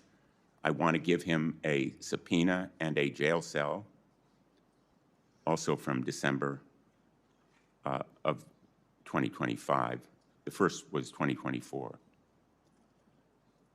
Those kinds of statements by the chairman of a committee in tweets certainly provide a well-founded fear that the proceeding underway is simply an effort to trap Dr. Fauci in some kind of criminal wrongdoing. That is not the purpose of a congressional hearing, not the valid purpose of a congressional hearing. During some of the dark days in this body, under Senator Joe McCarthy, it became standard operating procedure to seek that kind of prosecutorial objective. We should not be part of a rerun of that kind of effort. This attempt to rebrand one of the most challenging times in our nation's history is a short-sighted act of desperation that will leave us less prepared for the next pandemic. It is an insult to the memory of more than 1 million Americans who died from COVID-19. If there are valid scientific questions about the origins of this pandemic, COVID-19, about the kinds of steps that were taken to counter it, about the need for more preparation, they should certainly be addressed, but not in a show trial, not as part of a continuing vendetta against a single individual. And unfortunately, I fear that is what we are seeing today. America deserves better. Thank you, Mr. Chairman. In no courtroom in America can you have your witness plead the Fifth Amendment and then your attorney gets to testify. That's what that letter is. The attorney's complaining and testifying, saying, he didn't do it, the prosecution's unfair. You don't get to do that. That's one thing you give up when you take the Fifth Amendment. You say, I'm not going to testify. I'm not going to give you any information. You don't then get to put your lawyer forward to justify it. He can do it in the press, but you can't come and testify. He was not invited to testify, and he was out of order, and it was appropriate to have him ejected. Senator. Chairman Paul, thank you for doing this. I think I know in my state people have been asking questions about Dr. Fauci for years. So Dr. Fauci, your entry has made clear that you love being a hero, a celebrity, and here having the eyes of the world upon you. You loved every newspaper profile, every photo shoot, every fancy dinner with the elites. To many Americans who lost family members, who lost trust in our federal government, you're not a hero. Unfortunately, you're a villain. You made yourself the story and abandoned the American people to serve your own ego. To begin, I would like to talk about your relationship with David Morenz. He was the senior advisor in the NIAID, Office of the Director, your office, for 16 years. He was your friend. He was a frequent guest at your house. You reportedly co-authored over 50 scientific articles with him. You turned to him first right after COVID-19 first occurred. Earlier this year, the Department of Justice charged him with conspiracy against the United States, in addition to other charges as part of a conspiracy to conceal information and falsify records to suppress alternative theories about the origins of COVID-19. Now, you've publicly kicked this man to the curb, saying, Dr. Morenz was not an advisor to me on institute policy or other substantive issues. So let's start with the use of personal Gmail accounts and David Morenz's relationship with Peter Daszak. David Morenz tells Peter Daszak, president of Equal Alliance, and you've got this in front of you, it's Exhibit 1, and it's already in the record as part of this. It says, quote, P.S. I forgot to say that there's no worry about FOIA. I can either send stuff to Tony on his private Gmail or hand it to him at work or as house. He is too smart to let colleagues send him stuff that could cause trouble. Dr. Fauci, did Dr. Morenz's relationship with Peter Daszak concern you? Yes or no? On the advice of counsel, I respectfully decline to answer based upon my rights under the Fifth Amendment to the Constitution. Did David Morenz ever bring documents to your house? On the advice of counsel, I respectfully decline to answer based upon my rights under the Fifth Amendment to the Constitution. Did you ever receive a text about your work at NIAID to your personal cell phone? On the advice of counsel, I respectfully decline to answer based upon my rights under the Fifth Amendment to the Constitution. Did any text about your work at NIAID that went to your personal cell phone ever become part of federal records? On the advice of counsel, I respectfully decline to answer based upon my rights under the Fifth Amendment to the Constitution. Did you maintain a personal email account while serving as director? On the advice of counsel, I respectfully decline to answer based upon my rights under the Fifth Amendment to the Constitution. Did you ever receive work-related communications on that Gmail account from David Morenz? On the advice of counsel, I respectfully decline to answer based upon my rights under the Fifth Amendment to the Constitution. Did you preserve any work-related communications on that Gmail account from David Morenz? On the advice of counsel, I respectfully decline to answer based upon my rights under the Fifth Amendment to the Constitution. Did David Morenz ever provide you with documents outside of those two ways that would violate NIH policy for FOIA compliance? On the advice of counsel, I respectfully decline to answer based upon my rights under the Fifth Amendment to the Constitution. Now let's look at two other communications. You emailed David Morenz on January 26, 2020, quote, "It is important that I speak with you tonight. Please call me at home." This is part of Exhibit 2 that you have in front of you. This email is sent the same day, the exact same day you write in an internal document, quote, "Now we know the market was not the source, it was the amplifier," unquote. Would you call the origins of COVID-19 a substantive issue? On the advice of counsel, I respectfully decline to answer based upon my rights under the Fifth Amendment to the Constitution. Did you discuss COVID-19 origins with David Morenz on this phone call? On the advice of counsel, I respectfully decline to answer based upon my rights under the Fifth Amendment to the Constitution. Now let's take a closer look at the last time you testified before Congress. This is part of what you have in front of you as Exhibit 4, which is part of the record. In June 2024, you testified to Dr. Morenz, quote, "Was not an advisor to me on institute policy or other substantive issues. Furthermore, his office is located in a different building from that of the NIAID director," unquote. Is that still your testimony today? On the advice of counsel, I respectfully decline to answer based upon my rights under the Fifth Amendment to the Constitution. So today, under oath, your testimony remains that Dr. Morenz was not an advisor to you on institute policy or substantive matters. On the advice of counsel, I respectfully decline to answer based upon my rights under the Fifth Amendment to the Constitution. Now, I've got Exhibit 5, which you have in front of you. On October 24, 2021, David Morenz texted you to provide information about and advocate for the controversial EcoHealth Alliance grant. You thank him and tell him that you will check the information. Would you agree that this shows an advisory relationship between David Morenz and yourself? On the advice of counsel, I respectfully decline to answer based upon my rights under the Fifth Amendment to the Constitution. Would you agree that you two were discussing a substantive issue? On the advice of counsel, I respectfully decline to answer based upon my rights under the Fifth Amendment to the Constitution. If documentary evidence establishes that Dr. Morenz advised you regarding EcoHealth Alliance, COVID origins, or grant policy, then your June 2024 testimony would have been inaccurate, correct?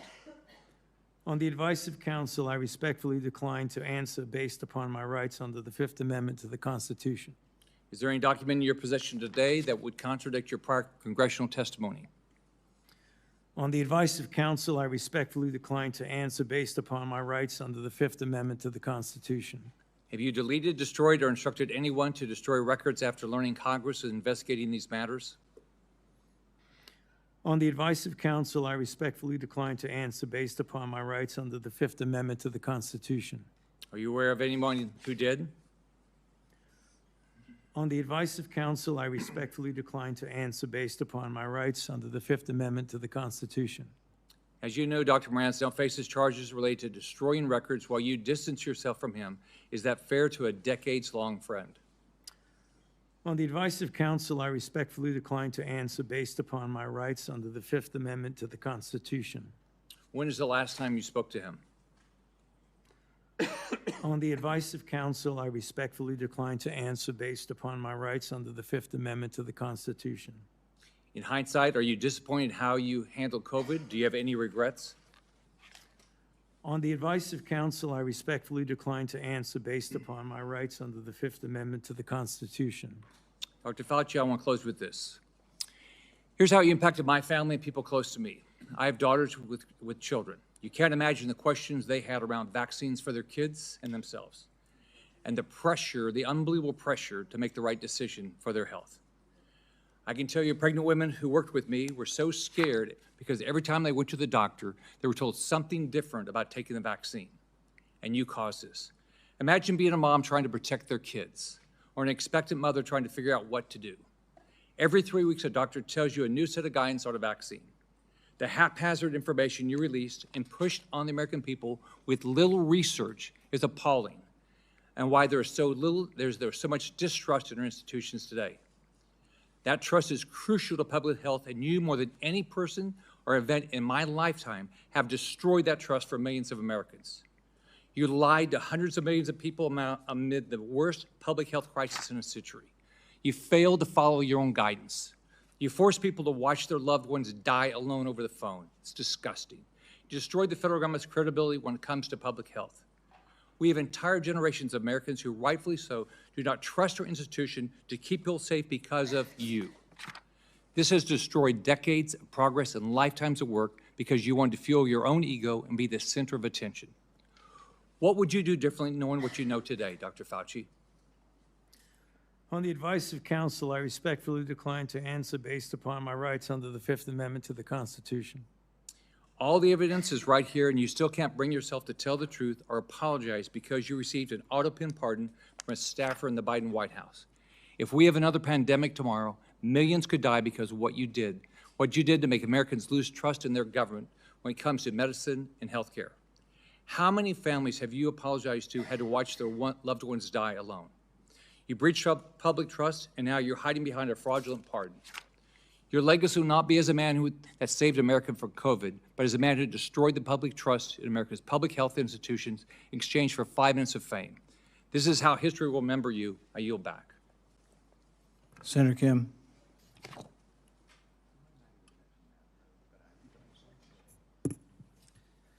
Thank you, Dr. Fauci, for coming on out in front of this committee. I know it's not what you would want. It's not what you deserve. I just want to say and start by just saying thank you to you for your service to this nation. I didn't know much about you prior to the pandemic. I came to learn about you from however many Americans did, but I also had the opportunity to talk to you and engage with you as someone who is a member of the Select Committee on the Coronavirus Crisis over in the House of Representatives.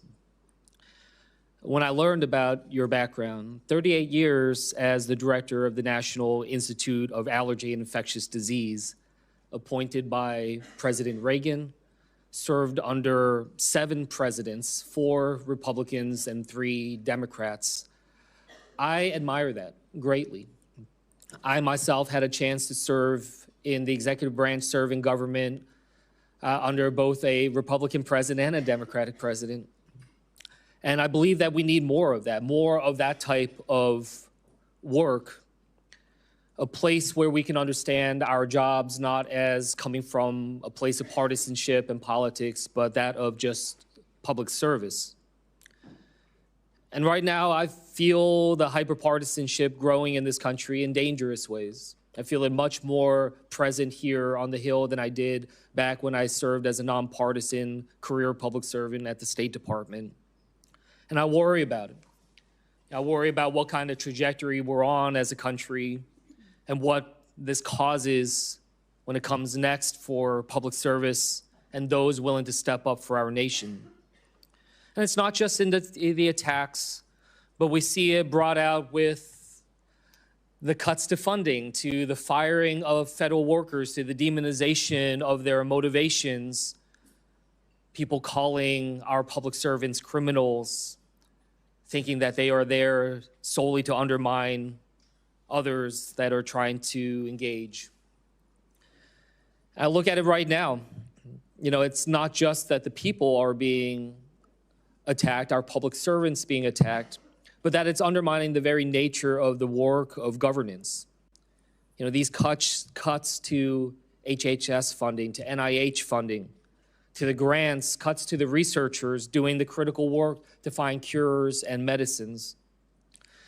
These firing and these cuts, they're creating a chilling effect, honestly, a chilling effect for the next generation of people who might consider stepping up to serve our nation, to be the next generation of researchers who now are wondering whether or not this is the right thing for them to do at a time when they see some of their colleagues or those that they looked up to being attacked, their funding being cut. Researchers that I talk to who are now either leaving the country or considering leaving the country to do their work because of the sheer unpredictability of America. That this nation so great, so powerful, has now been crippled with this sense of unpredictability and unreliability. That is not the type of country that I hope we strive to be. I raise this because these attacks upon Dr. Fauci, it's not just about him. It's sending signals to others who are thinking about serving our country, our scientists, our doctors, our healthcare professionals, our researchers, trying to show to them that if you don't get in line with the politics, that you will also potentially be subject to attacks. And from the work that he has done, from HIV/AIDS to Ebola to COVID, we've seen him try to engage in these crises. They're not easy, especially when it's a novel disease, when you don't know what comes next, a lot of unknowns, having to make decisions without the full breadth of knowledge we always wish we had in hindsight. But there is nothing perfect, no perfect clarity when it comes to pandemics, when it comes to crises. I worked in national security and wars and crises. I made judgment calls, gave my best advice to generals, to ambassadors, even to a president. Did I get it all right? No. Did I do my best? I did everything I thought I could with the information that I had. The public servants, they do this work because they love this country and that they strive to improve it. It's not an easy job, but it is because there is so much at stake in our country. But these public servants do it because they are in the arena. I just want to end by just reading a portion of this because I think it's important as we're thinking about how to be able to treat public servants through this country, to think through this. And in the words of Teddy Roosevelt saying, it's not the critic who counts, not the man who points out how the strong man stumbles, or where the doer of deeds could have done them better. The credit belongs to the man who is actually in the arena, whose face is marred by dust and sweat and blood, who strive valiantly, who errs but comes short again and again, who spends himself in a worthy cause, who at the best knows in the end the triumphs of high achievement, and who at the worst, if he fails, at least he fails while daring greatly, so that his place shall never be with those cold and timid souls who neither know victory nor defeat. Thank you for your service, Dr. Fauci. I yield back. Senator Alling. Thank you, Mr. Chairman. Well, nothing says honesty like taking the fifth, huh, Doc? Let's try something. What day of the week is it today? On the advice of counsel, I respectfully decline to answer based upon my rights under the Fifth Amendment to the Constitution. What color tie are you wearing? On the advice of counsel, I respectfully decline to answer based upon my rights under the Fifth Amendment to the Constitution. What color is the carpet in front of you? On the advice of counsel, I respectfully decline to answer based upon my rights under the Fifth Amendment to the Constitution. Let's just get one thing straight. You don't have any rights under the Fifth Amendment because you've been pardoned, as you very well know. As the Supreme Court has been clear for a century and more, Brown versus Walker, 1896, when he has been pardoned, he may not stand upon his privilege. You know that. Your lawyers sitting behind you now shifting nervously in their chairs, they know it. This isn't about the Constitution. This isn't about the law. This is about contempt. Contempt for this body and contempt for the American people. But I think I know why you're doing it. It's because you don't want to answer questions. It's because you did all kinds of terrible things. It's because during the pandemic you got rich, didn't you? You got rich while people were dying, hundreds of thousands of Americans, over 1 million in the end, and you were getting rich, and not only were you doing that, you were using federal employees with taxpayer money to apply for and solicit cash prizes for you personally. Cash prizes totaling over $1 million. You did all of that during the pandemic, didn't you? That's a question. On the advice of counsel, I respectfully decline to answer based upon my rights under the Fifth Amendment to the Constitution. You remember Greg Folkers? Who was that? On the advice of counsel, I respectfully decline to answer based upon my rights under the Fifth Amendment to the Constitution. Your chief of staff is the answer. Do you remember Patricia Conrad? Who was that? On the advice of counsel, I respectfully decline to answer based upon my rights under the Fifth Amendment to the Constitution. She was your personal assistant. And what were these individuals doing in the depth of the pandemic in November of 2020 when millions of Americans were suffering from COVID? What were they doing? I tell you what they're doing. Folkers was on your behalf soliciting and gathering information for a cash award. Let's look at it. We've got his email right here, right over my shoulder. Folkers says, I'm working on this nomination for the Dan David Award for Fauci. We need to beef up the COVID part. Do you have language in the can that you could share that delineates how we responded in new ways to COVID? He sends this to multiple federal employees. What was the Dan David Award? Do you remember, Doc? On the advice of counsel, I respectfully decline to answer based upon my rights under the Fifth Amendment to the Constitution. It was a $900,000 cash award. $900,000 cash award. And he got it because he used federal employees to get it. And this wasn't the only award, was it, Dr. Fauci? In fact, you applied for and received at least 8 other federal cash prizes on federal time using federal employees and federal resources. Here they are over my shoulder. Besides the Dan David Award, you've got the Partnership for Public Service, you've got the Adelson Prize, you've got the Smithsonian Award, you've got the National Academy of Medicine's Award, you've got the CDC Foundation. In fact, you turned your staff into a full-time application machine. You actually wrote to people and said, do you think maybe I'd qualify? And you got cash for all of this. And it wasn't just 1 or 2 employees, was it? In fact, you used 8 separate federal employees on federal time using federal resources to solicit cash awards. Isn't that true? On the advice of counsel, I respectfully decline to answer based upon my rights under the Fifth Amendment to the Constitution. Here they are right over my shoulder. Here's all of them. The people that you use, federal employees, so that you could go and get cash money. And the most hilarious part is that you weren't content to even dragoon them into applying for all of these cash awards. You then had them go out to the ethics agencies and ethics watchdogs and demand that you be able to get the money. That's right. We've got it in your emails. Your staff and employees on federal time, using federal resources, being paid with federal dollars, are soliciting cash for you, and then they're turning around and saying to the agency, we don't want just an answer, we want to get to yes, because Fauci wants the money. He wants it. We want to get to yes, and yes takes time. This is your chief of staff again, using federal email to pressure the agency's own ethics people so that you could get money, so that you could get rich. And it violated the law, didn't it, Dr. Fauci? Didn't it? It violated the law, didn't it? It is a question. You can answer. Go ahead. On the advice of counsel, I respectfully decline to answer based upon my rights under the Fifth Amendment to the Constitution. Federal law, as you very well know, prohibits the solicitation of cash awards or other personal benefits for federal employees. And it certainly prohibits using your own employees to do this.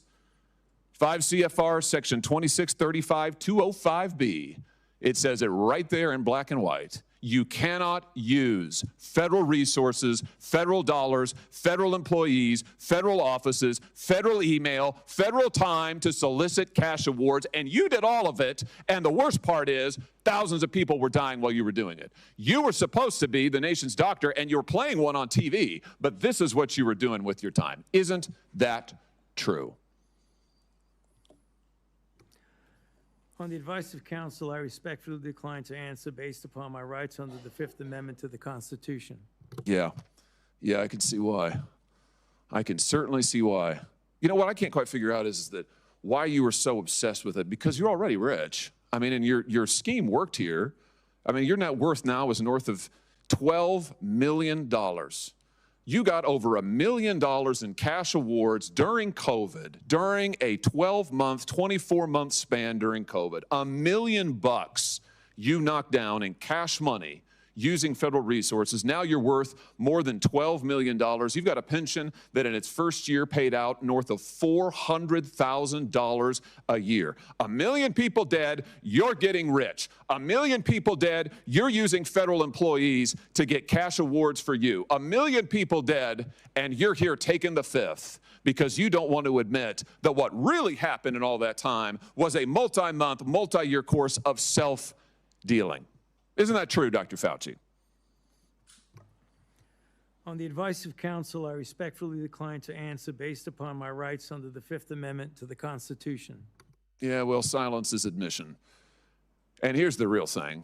At the end of the day, it wasn't just about the money, really, was it? It was really about a power trip. I mean, through all of this, you want to be the most famous scientist in the world. You were so focused on getting every award and every drop of cash that you could, all because you wanted to be on TV. You wanted to be the sun god of science. You wanted to be the guy who was in charge of it all. You wanted to lambaste Trump. You wanted to make sure that nobody else stole your spotlight. You wanted to be the guy.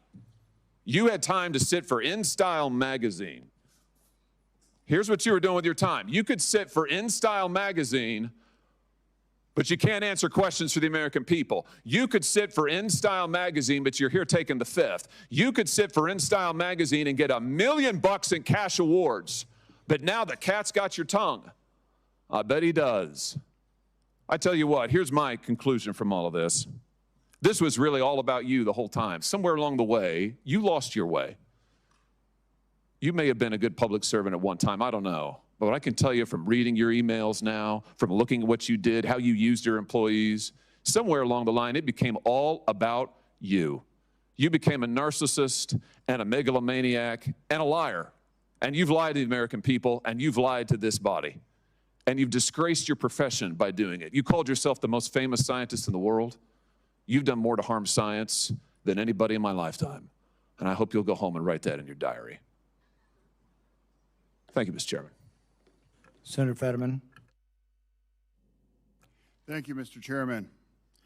Dr. Fauci, I'm not here to perhaps attack you or defend or anything. It's really just more, honestly, I just want to acknowledge I have had members of my family die from COVID, and now I also grieve for people that I've met that have lost their business through the pandemic, and they'll never been the same. Now, as during the pandemic, I was the lieutenant governor, so we were in the middle of all of that maelstrom, trying to find the right balance between protect life and protect the economics and for all of it.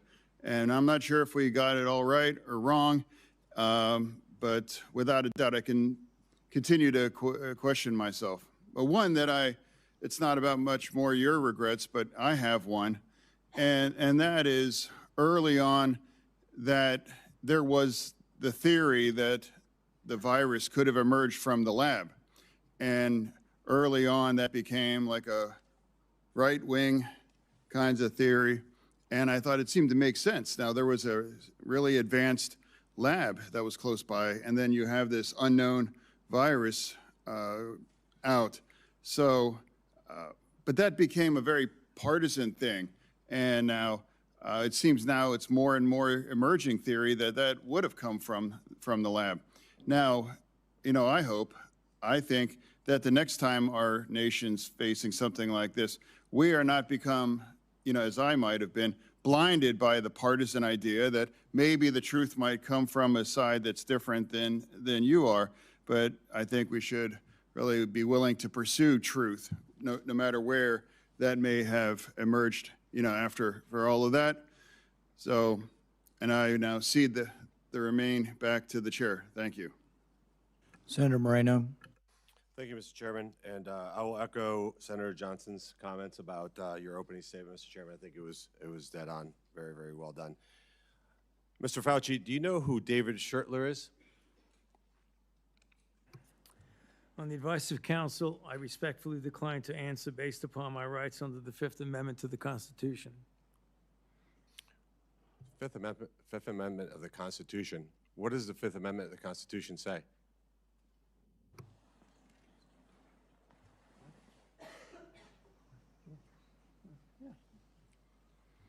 On the advice of counsel, I respectfully decline to answer based upon my rights under the Fifth Amendment of the Constitution.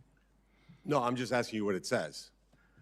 On the advice of counsel, I respectfully decline to answer based upon my rights under the Fifth Amendment to the Constitution. I'm going to give the Constitution to my aide. He'll bring it over to you so you can have it for future reference. I think it's something that every American should know what the Constitution says. Do you know who wrote the Fifth Amendment? On the advice of counsel, I respectfully decline to answer based upon my rights under the Fifth Amendment of the Constitution. So you're invoking a right that you don't know who wrote it or what it says. Is that correct? On the advice of counsel, I respectfully decline to answer based upon my rights under the Fifth Amendment to the Constitution. Wow. All right, let me tell you who David Schertler is for the audience because he was ejected by the chairman. He's a high-profile criminal attorney.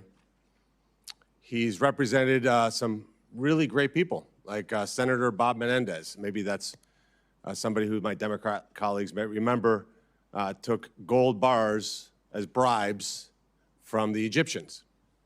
And there's an article here in the Washington Free Beacon that talks about why you would hire a guy like David Schertler, and the comment is, if you're in deep shit, that's who you call. Do you feel like you're in deep shit? On the advice of counsel, I respectfully decline to answer based upon my rights under the Fifth Amendment to the Constitution. Clearly, what you think today is that somehow you're above reproach.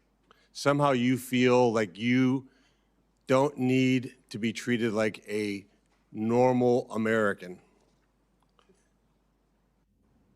Can you do me a favor in the audience and stand up if during the time of the COVID pandemic, you were called a racist for calling the virus a Wuhan virus or the China virus?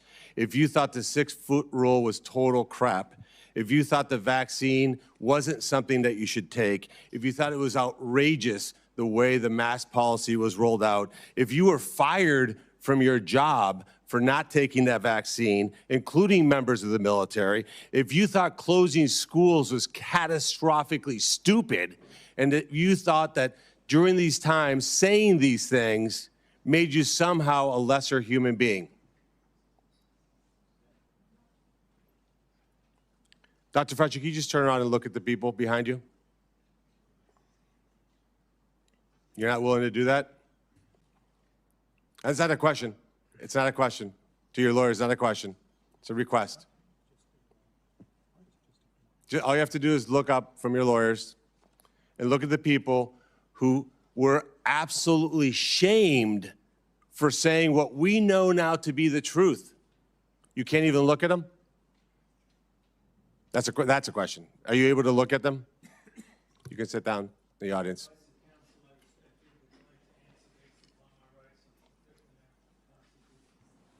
There was a mom in Ohio during the depth of the coronavirus pandemic,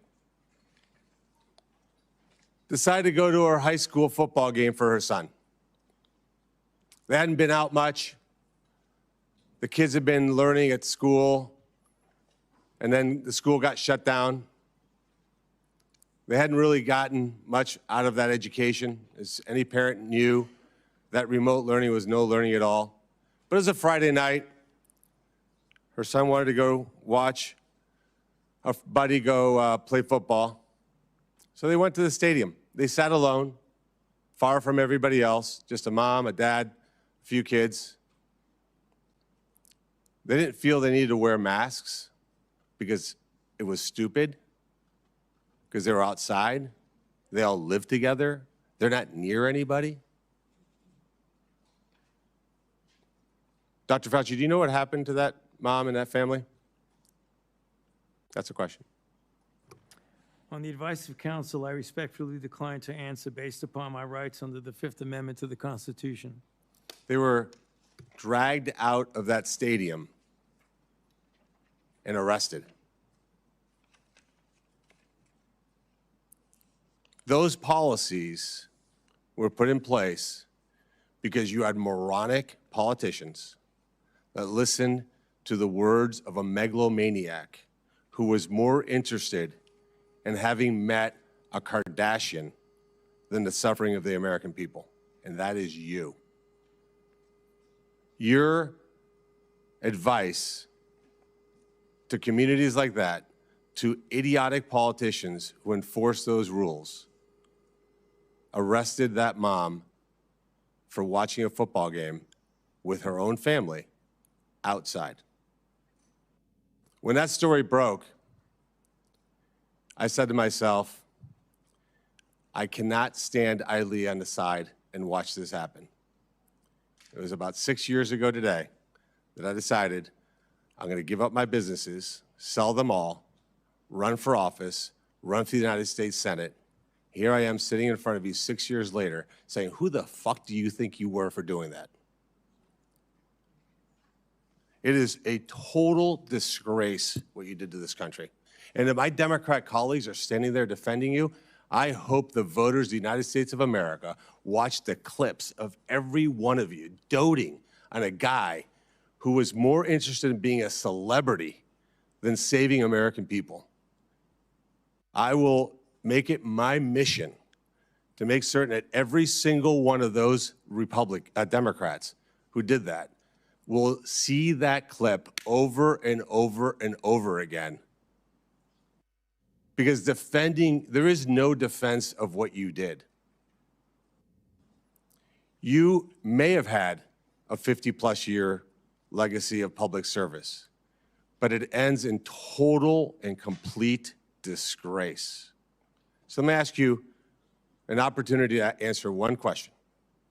Will you apologize, just apologize, to the people who you harmed through your actions? Will you say, do you have the dignity to just say you're sorry? On the advice of counsel, I respectfully decline to answer based upon my rights under the Fifth Amendment to the Constitution. So you won't apologize to the military members who Joe Biden summarily dismissed from the military for not taking the vaccine? On the advice of counsel, I respectfully decline to answer based upon my rights under the Fifth Amendment to the Constitution. Will you apologize to the business owners that lost their business, shattered their lives, and they'll never recover? On the advice of counsel, I respectfully decline to answer based upon my rights under the Fifth Amendment to the Constitution. Will you apologize to the moms who had to force their infant children, 2, 3, 4-year-olds, to put masks on, and what that did and how that traumatized those kids?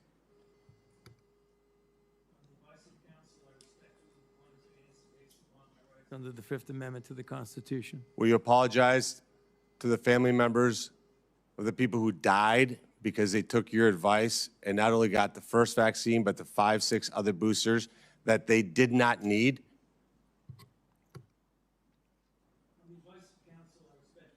To answer based upon my rights under the Fifth Amendment to the Constitution. Will you apologize to that mom from Ohio for being arrested for watching a football game with her family? On the advice of counsel, I respectfully decline to answer based upon my rights under the Fifth Amendment to the Constitution. So you didn't know who wrote the Fifth Amendment. It's James Madison. Lived in this town. I can only wonder what he would think of somebody like you invoking his writings to shield culpability for the actions that you took. It's no secret why you have to hire the biggest dirtbag attorney on the planet, because of what you did. I hope you're paying him well. And I hope that one way or the other, somewhere, sometime, you answer for your crimes. Senator Ernst. Thank you, Mr. Chairman, for holding this important hearing today. Dr. Fauci, Americans haven't forgotten the tragic stories of people who lost loved ones during COVID and those that were denied a chance to say goodbye. to their family members that were in hospitals or residing in nursing homes because of the COVID-19 protocols. Americans haven't forgotten the mandates, the adverse reactions to vaccines, the government misinformation, social media censorship, hotlines to tattle on their neighbors, the forced school closures, the tragic rise in suicides, or those businesses that were forced to close during lockdowns. Americans haven't forgotten the hundreds of billions of dollars spent by taxpayers for COVID relief, stolen by fraudsters who bought Rolls Royces and yachts. These were taxpayer dollars.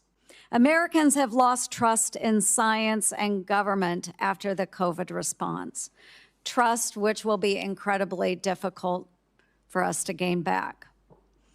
Dr. Fauci, you have said that the science was evolving and that your recommendations evolved with it.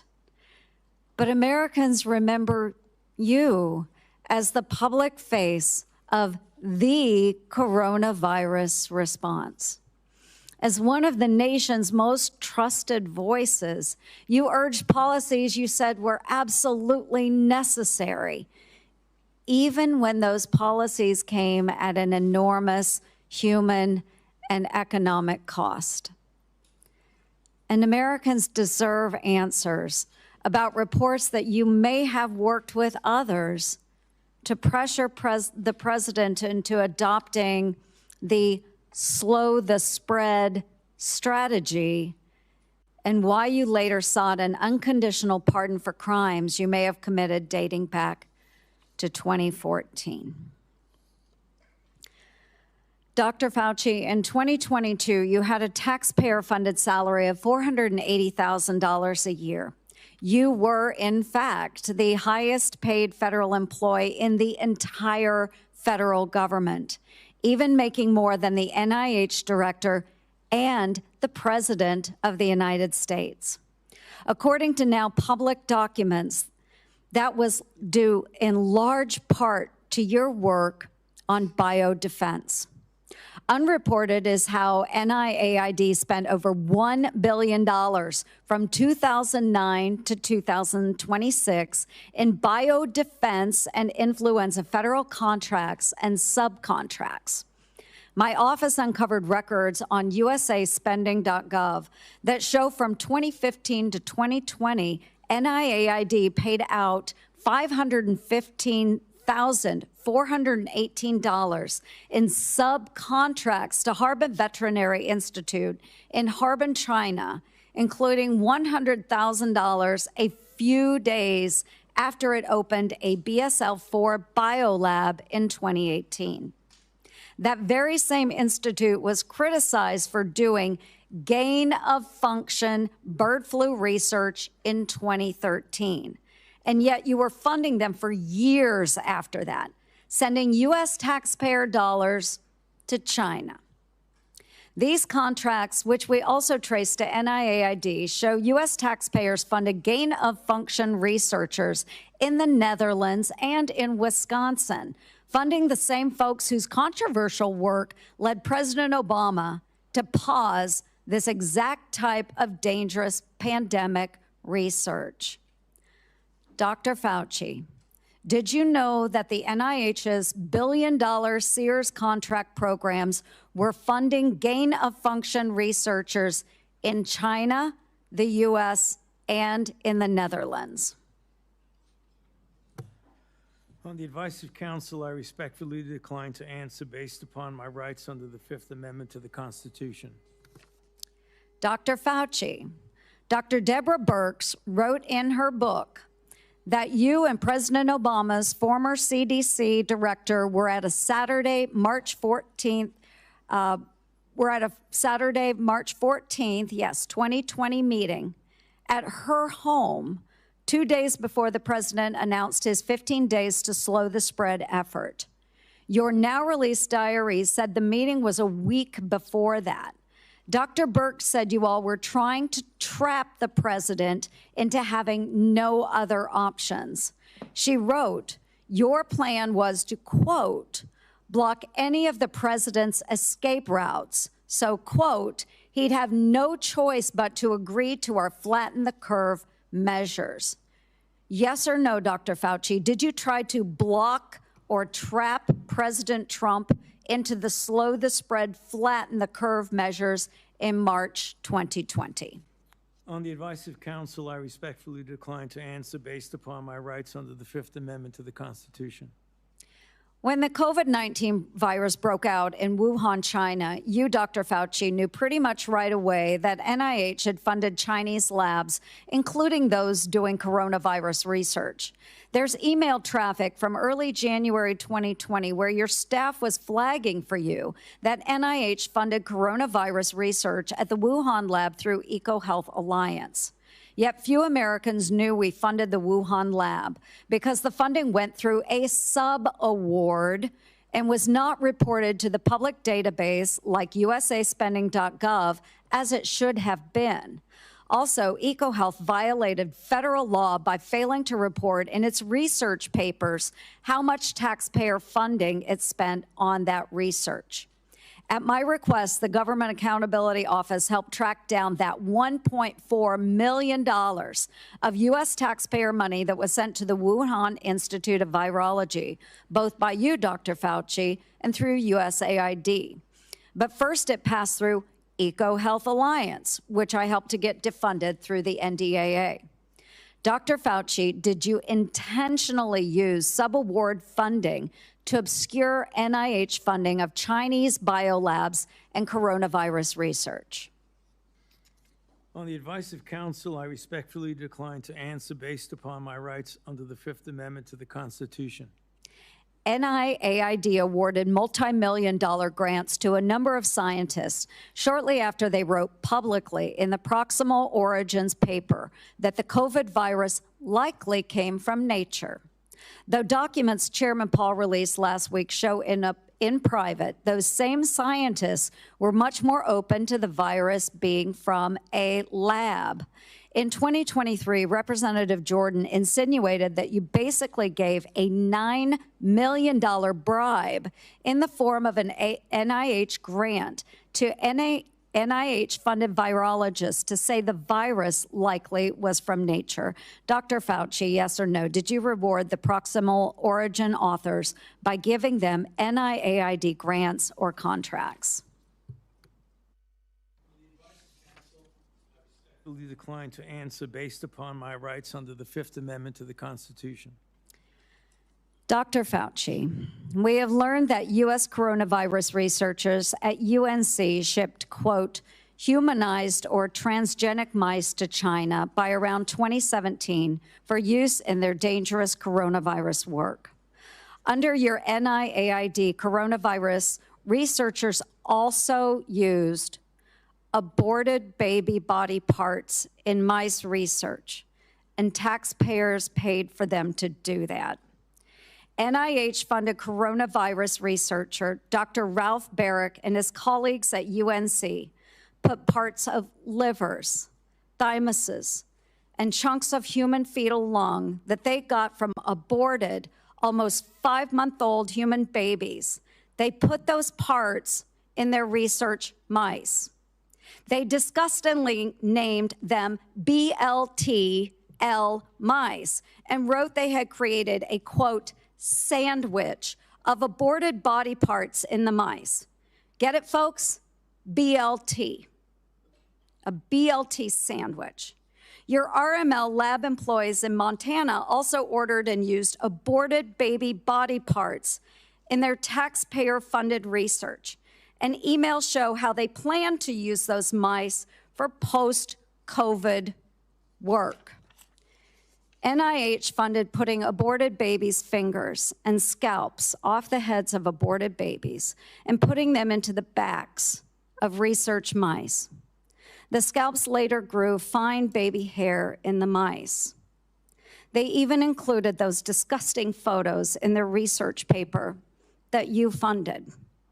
Not all of those were research on coronaviruses, but some were. Thankfully, the current NIH director has said no more of this. Dr. Fauci, yes or no? Do you think that human aborted parts should be put into mice for coronavirus research? The advice of counsel, I respectfully decline to answer based upon my rights under the Fifth Amendment to the Constitution. Mr. Chairman, would you direct the witness to answer the questions that we have been asking? He probably would if he was here, but I can direct it. But I think we understand his answer. We do understand that. Americans are asking for accountability, Dr. Fauci, and your silence is very telling. Thank you, Mr. Chair. Senator Moody. Thank you, Mr. Chairman. You know, I'm the most junior member of the Senate here, showing from where I sit. I just got here last year. Many of you may remember I was the Attorney General in Florida who fought back against the lockdowns, the school closures, the church closures, everything to embrace sanity and science. We fought back. We got ridiculed for it. And we didn't just call people names. We actually impaneled a grand jury of people of all walks of life, all political persuasions. So that's how I came here, fighting for a free state amongst states that had locked their own people down. We are now called the Free State of Florida. And I believe our responsibility here is to make sure that government remembers the people are our bosses, that we report to them, that we're accountable to them. Government shouldn't operate for itself. Government operates on behalf of and for the American people. And anytime we get close to reporting back to our bosses about what government has done or how it's been abused, or how individuals that are employed by the government had acted in their own self-interest or against the interests of the American people, every time we get close, if we start uncovering outrageous fraud, we'll have a hearing, and the tactics have been to not show up. So you'll have all of us over here trying to drill down on why we've been giving money that actually works against American citizens, and no one shows up. Today nobody's here at the moment. Today there seems to be a different tactic. Today we have Democrats showing up and trying to spin why we shouldn't even be having this hearing to report back to our bosses. One said, today's hearing does damage. It will deter others from public service. Another said, this hearing is designed to entrap you. Another said, one fell all over himself flattering you, thanking you for your service multiple times, quoting man in the arena. Another said that we are demeaning first responders, and today is a sad play in a repeated playbook, or we're going after one man. I mean, all of their time was used on why we should not be having the hearing to report back to our bosses and give the people accountability. So I would like to talk about that because I believe that the trust the American people place in our public health institutions and what happened to that trust during COVID is important. Because in a public health emergency, they are asked to make extraordinary sacrifices based on advice given to them by the government that is supposed to be working for them. And for that system to work, the public has to be able to trust the people giving them instructions. That trust depends on candor. Would you agree with that, Dr. Fauci? On the advice of counsel, I respectfully decline to answer based upon my rights under the Fifth Amendment to the Constitution. And when the evidence is uncertain, officials need to say so. When recommendations are based on assumptions rather than hard data, they need to say so. And when they get something wrong, they need to own it. And when the trust is lost and the consequences extend far beyond any single pandemic, the next time public health officials genuinely need Americans to listen, millions of people may simply ignore them. or not believe them.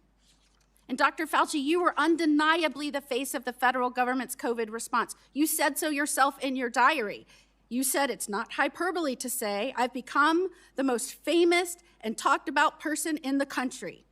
So I want to understand how we got here. Let's start at the beginning. On March 8th, 2020, you appeared on 60 Minutes to discuss the spread of COVID-19. You were specifically asked to clear up the confusion and misinformation surrounding masks. You told the American people, right now in the United States, people should not be walking around with a mask. The interviewer immediately stopped you and said, are you sure of it? Because people are listening really closely to this. And instead of walking back or qualifying your statement in any way, you doubled down.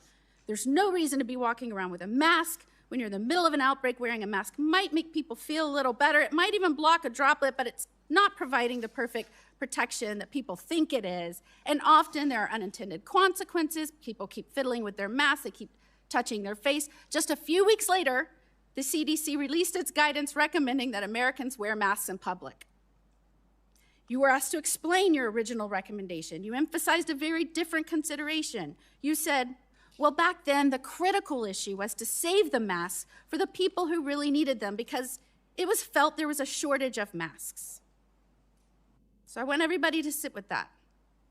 The critical issue driving your initial recommendation to the American public was scarcity, logistics, not medical evidence. So when you told the American people there was no reason to wear a mask, what was your principal objective? Giving them an honest assessment of the medical evidence or discouraging them from consuming a scarce supply of masks? On the advice of counsel, I respectfully decline to answer based upon my rights under the Fifth Amendment to the Constitution. Well, unfortunately, that was just the beginning of a broader pattern. Let's talk about the 6-foot distancing rule.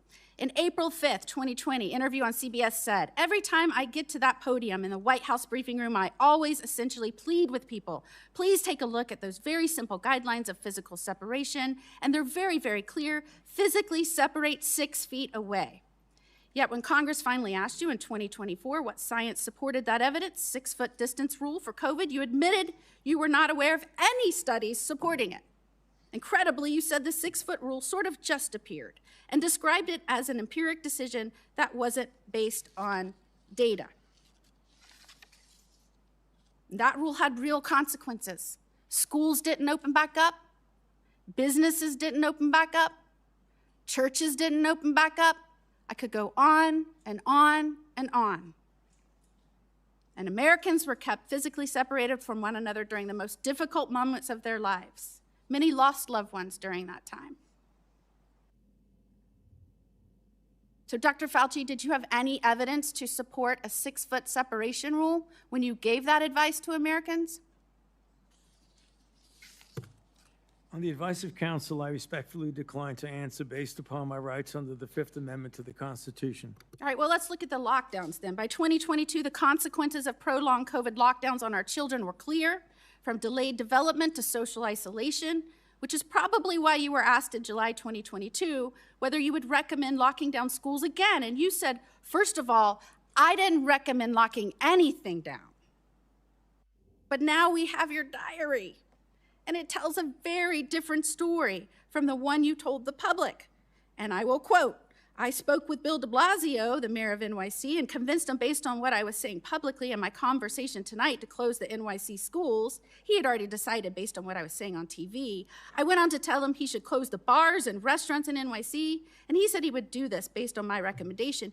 You even said that you told the president we should shut the whole country down.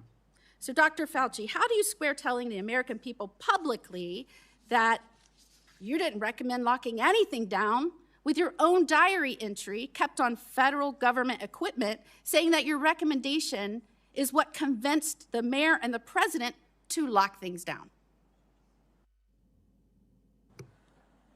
On the advice of counsel, I respectfully decline to answer based upon my rights under the Fifth Amendment to the Constitution. Now, I just want to make clear that when in Florida, we were pleading with people to give us advice based on scientific evidence, that we were getting these conflicting statements by you that didn't match scientific data. And in fact, when we impaneled a grand jury, the grand jury's conclusion, not surprising to anyone, and by the way, we're still the only state to have impaneled a grand jury. I was the only attorney general to do this. We did this in 2023. That conclusion was the lockdown, mask, and social distancing advice ministered by federal agencies and implemented by certain local, state, and federal agencies was not based on the best available scientific data. In fact, many recommendations and their accompanying mandates departed significantly from available research. Again, people from all walks of life, all political persuasions, that is what they found. And yet, during that time, while you were giving those statements, knowing there was no scientific basis for it, and we know now you knew it because we have your diary entries, you called the governor that I worked with to fight to keep Washington and D.C. out of our state so that we could indeed respect the rights of our citizens. You called our governor, Governor DeSantis, and I'm going to quote this so I get it right out of your journals, a total jerk, that he is a complete disgrace, that he is blocking local authorities from mandating masks in various locations, including schools. And you were very concerned and upset that we were actively, and I'm going to quote, criticizing you, and we talked virtually every day about being wrong on everything. And what is astounding is that you wrote you feared because of that, because we were questioning our government, because we were fighting back for the truth from our government, from scientifically based recommendations, because we were pushing for that. You said you feared that our democracy is in dire danger. Thank goodness we have people up here that I work with that understand our role, which is to report to our bosses, the people, because they are in charge. Calling for our government to be honest with us and transparent with us and accountable to us, that is a democracy. What you did is the opposite. And I cannot believe I have to explain this to someone who represented our government and some of the most important issues for so long. And before I conclude, if I can just put up our pardon. This is the pardon you have heard so much about. And Dr. Fauci, the only other person that got a pardon like this, I believe, had a last name of Biden. This pardon goes back to, and if you'll see, January the 1st of 2014. Did you talk to President Biden and ask for this pardon? On the advice of counsel, I respectfully decline to answer based upon my rights under the Fifth Amendment to the Constitution. Who did you talk to in the White House about this pardon? On the advice of counsel, I respectfully decline to answer based upon my rights under the Fifth Amendment to the Constitution. Did you specifically ask that it be dated back to the beginning of 2014? On the advice of counsel, I respectfully decline to answer based upon my rights under the Fifth Amendment to the Constitution. Did you do that so that you would be given immunity going back to the beginning of 2014? On the advice of counsel, I respectfully decline to answer based upon my rights under the Fifth Amendment to the Constitution. I'm just very interested why it was this date. Did it have anything to do with the fact that 2014 was also the year that the NIAID or NIH began funding EcoHealth Alliance's Understanding the Risk of Bat Coronavirus Emergence grant? On the advice of counsel, I respectfully decline to answer based upon my rights under the Fifth Amendment to the Constitution. And this is the same grant that funded the work on bat coronaviruses at the Wuhan Institute on Virology. Millions of Americans are questioning what happened during COVID, why we were given misleading information, misleading advice, why you gave conflicting statements based on, I guess, how you were feeling that day. And Americans, rightfully, we lost over 1 million Americans.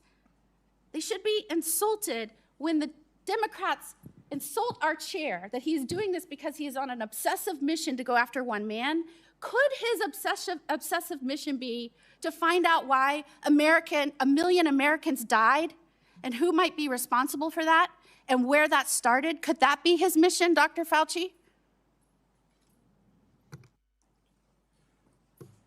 On the advice of counsel, I respectfully decline to answer based upon my rights under the Fifth Amendment to the Constitution. And after everything we have just walked through, can you sit here today and tell the American people, our bosses, that you bear no responsibility for their collapse in trust of their government?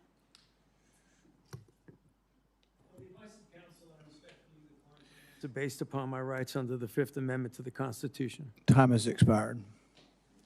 We're going to do another quick round for those who remain, about 5 minutes. Any questions that haven't come up that are pressing? Let's try not to go over territory that's already been done. I'll begin by asking unanimous consent to insert into the record documents show that the CIA transferred funds to NIAID through interagency agreement. Hearing no objection, so ordered. We had hoped to hear testimony from Anthony Fauci today. We haven't, but I think it's important that we do hear from him. So we will have a video we'll play in a moment. For years, Anthony Fauci has been the public face of saying this in all likelihood came from nature. He kept saying, it's the marketplace, it's the marketplace, it's the marketplace. He's been saying that on television up until recently. But what we find is that what he was saying in public is different than what he was saying in private. In January, in private, he wrote that looks like the wet market was a super spreader event. It didn't originate there. We know that some of the earliest deaths and sickness came from somewhere else. But then for years and years, we got dishonesty. So let's play the video so we can see a little juxtaposition of the problem we're dealing with. Fauci's journal entries contradict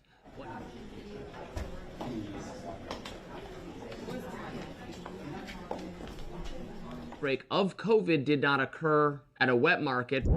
Take a really good look at the animal-human interface and the fact that animals from the wild are being brought into wet markets. You have animals that come out of the wild that are sold at these open, what they call them, wet markets. Wet markets, where you bring animals in from the wild who have these viruses. The wet markets in Asia, where people bring animals from the forest into market. There are wet markets in Wuhan that are ample opportunity for a virus to jump from an animal. The origin was from a bat to an intermediate host to a human, very likely in a wet market. And those animals should not have been in the Wuhan market. They knew that those animals should not have been in the market, and they immediately cleaned out the market, put restrictions on the kinds of animals that come into these wet markets. I think they should shut down those things right away. I mean, it boggles my mind.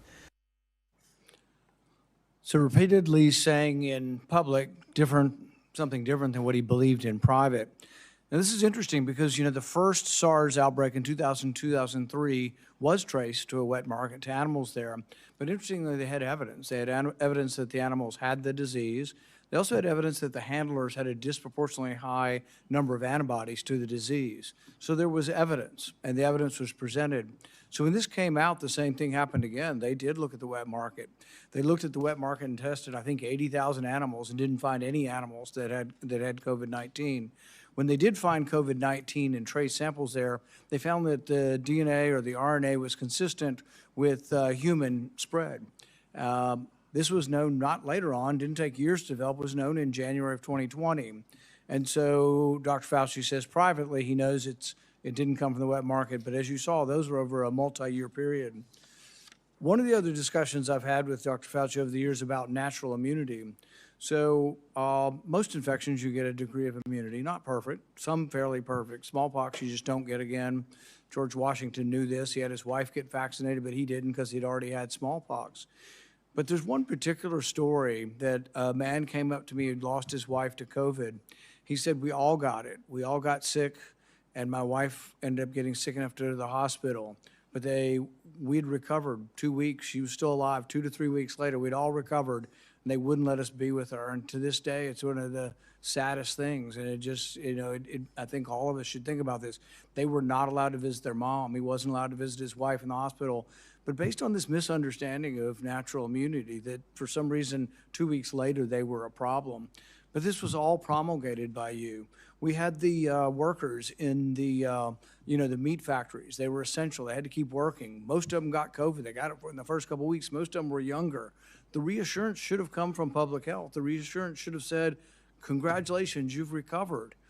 It also should be acknowledged. What's the number one thing we can do if we get another pandemic? Before we have a vaccine, before we have monoclonal antibodies, it would be to utilize natural immunity.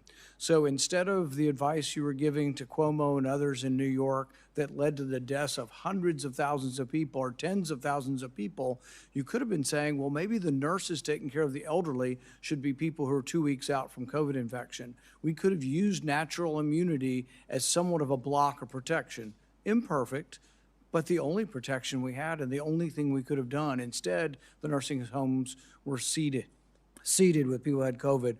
So I think the discussion of natural immunity is one where there wasn't sufficient honesty, humility, there wasn't enough presentation to encourage people. That was the only encouraging thing we had for a while is you've got it, you're very, very, if not impossible, close to impossible chance that you'll die if you get it again. Everybody could have been reassured. Nobody was reassured. It's like, well, we don't know. We just don't quite understand natural immunity. My favorite quote from that is from Martin Kulldorff from Harvard. You called him one of the people that you had to take down, the fringe epidemiologist, which I've never ever heard a scientist call another scientist that. But he jokingly said on Twitter, he said, yeah, we knew about natural immunity from 486 BC, from the time of the Athenian plague. We lost all knowledge of it in 2020. The good news is it's slowly coming back. 24 to 2025, we're beginning to understand what natural immunity is again. Not something perfect, but a useful tool that could have been used, but also something that could have helped people by telling the public, my goodness, you're not going to die now. You have a chance. If you've already had it and you're 85 years old and you're at risk for it and you're wanting to feed your wife and they're telling you to wear 4 masks and not be around your wife when you've already had it, it made no sense. I visited with a man whose mom was 83 and she was dying from COVID. They go to the hospital in Orange County. They won't admit her to the hospital till she's vaccinated because we have a policy that everybody in the hospital must be vaccinated. She's got COVID and they wanted to vaccinate her again. At one point in time, the CDC understood this. They told people, don't get vaccinated if you've had COVID within 3 months. Why? Because it may give you a heightened immune response when you've already got a heightened immune response. But giving a person very sick, and many of the people who died from COVID died from sort of this storm of response, this immune storm. The answer wouldn't be try to stir up their immune response more by giving them a vaccine. The answer was actually steroids. And good old-fashioned steroids, 37% reduction in death. It turned out to be way more valuable than remdesivir, way more valuable than any of the other treatments. But I don't remember ever hearing a complimentary word on natural immunity or steroids or anything else. And I wish we could have done more today. I would have been willing to accept an apology today. I'm sorry I made mistakes. We all made mistakes. And, at the time, I thought the gain of function research was, the risks of it were worth the benefits. But I've reassessed since 15 million people died. People say, well, gosh, these things never happen. We know it happened in 1977. We know with 100% certainty a virus escaped. In 1977, there's something called the Russian flu. Nobody's exactly positive how it got out. But when they sequenced it, they found out that a flu in 1977 had exactly the same RNA as a 1954 one that they had in the lab and they had created a vaccine for. In fact, turns out anybody born before 1954 was immune, and the only people who got it were people who were born between 1954 and 1977. But it was identical. The genetic sequence was identical to this vaccine or the virus from 1954, and that doesn't happen because these respiratory viruses are always mutating. To be identical means it had to have leaked from the lab, proof positive that it had. So we know this happens. An author by the name of Young wrote a book and said there was 1,200 cases of significant accidents that have occurred. We knew all of this, and yet it was completely discounted because I think you were worried that if it was seen that you funded dangerous research that started the pandemic, you'd get blamed. And it was a concerted effort. It wasn't just you. Anybody associated with the funding decided We needed to protect ourselves. Senator Johnson. Hey, Mr. Chairman, you mentioned that we lost knowledge of natural immunity. I didn't. Dr. Fauci did. I suppose I had an asymptomatic case of COVID because of the very faulty PCR test. I never got vaccinated or injected. There's no way I would have done that because I found out enough about the mRNA gene therapy. But you also brought up the issue of hospital protocols. I'm going to be holding a public event on hospital protocols. We've already received a couple hundred testimonies. They are heart-wrenching. They are heart-wrenching. Here's an excerpt from the testimony of a staff surgeon, very experienced, doctor for decades, at Providence Regional Medical Center, Everett, Washington. Quote, after our hospital was given remdesivir by the CDC, we were provided misleading/inaccurate information about the drug by our medical leadership. When I had a young trauma patient who was a perfect candidate for remdesivir, the infectious disease doctor on call told me to not give it to her because, quote, she seemed like a nice girl. He concludes it was known early the remdesivir kills. As I said, nurses referred to it as run, death is near. So again, I've always been, it never made sense to me that we put all of our eggs in the experimental gene therapy. If you knew anything about it, you would have avoided it like a plague. And we sabotaged early treatment. But the only treatment we really approved, monoclonal antibodies, which I think basically worked pretty well, but those weren't particularly available. They were denied an awful lot of patients. It was all remdesivir. Based on a study that the NIH changed the endpoint from mortality, because it had no impact on mortality, to days of recovery.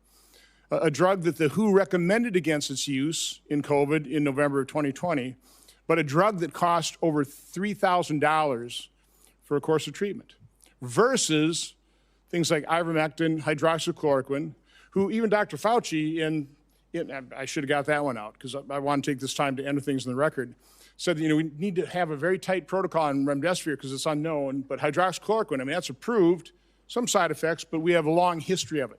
Let's put up my latest chart. Again, I was tracking adverse events on the experimental injection, but I use this chart as a comparison. So you've got ivermectin, hydroxychloroquine. These are average, again, VAERS doesn't improve causation, but there's correlation. It's there for a safety signal. So ivermectin, over 30 years of FDA reports, 17 deaths per year. Hydroxychloroquine, over 38 years of reporting, 142 deaths per year. Remdesivir, over 5.5 years, 546 deaths per year. The COVID injection, almost 7,000 deaths per year. Which is safest? What did the FDA freak us out about ivermectin, hydroxychloroquine, when they turned a complete blind's eye toward the injection's injury? So I want to enter the quote from the surgeon. By the way, here's the answer.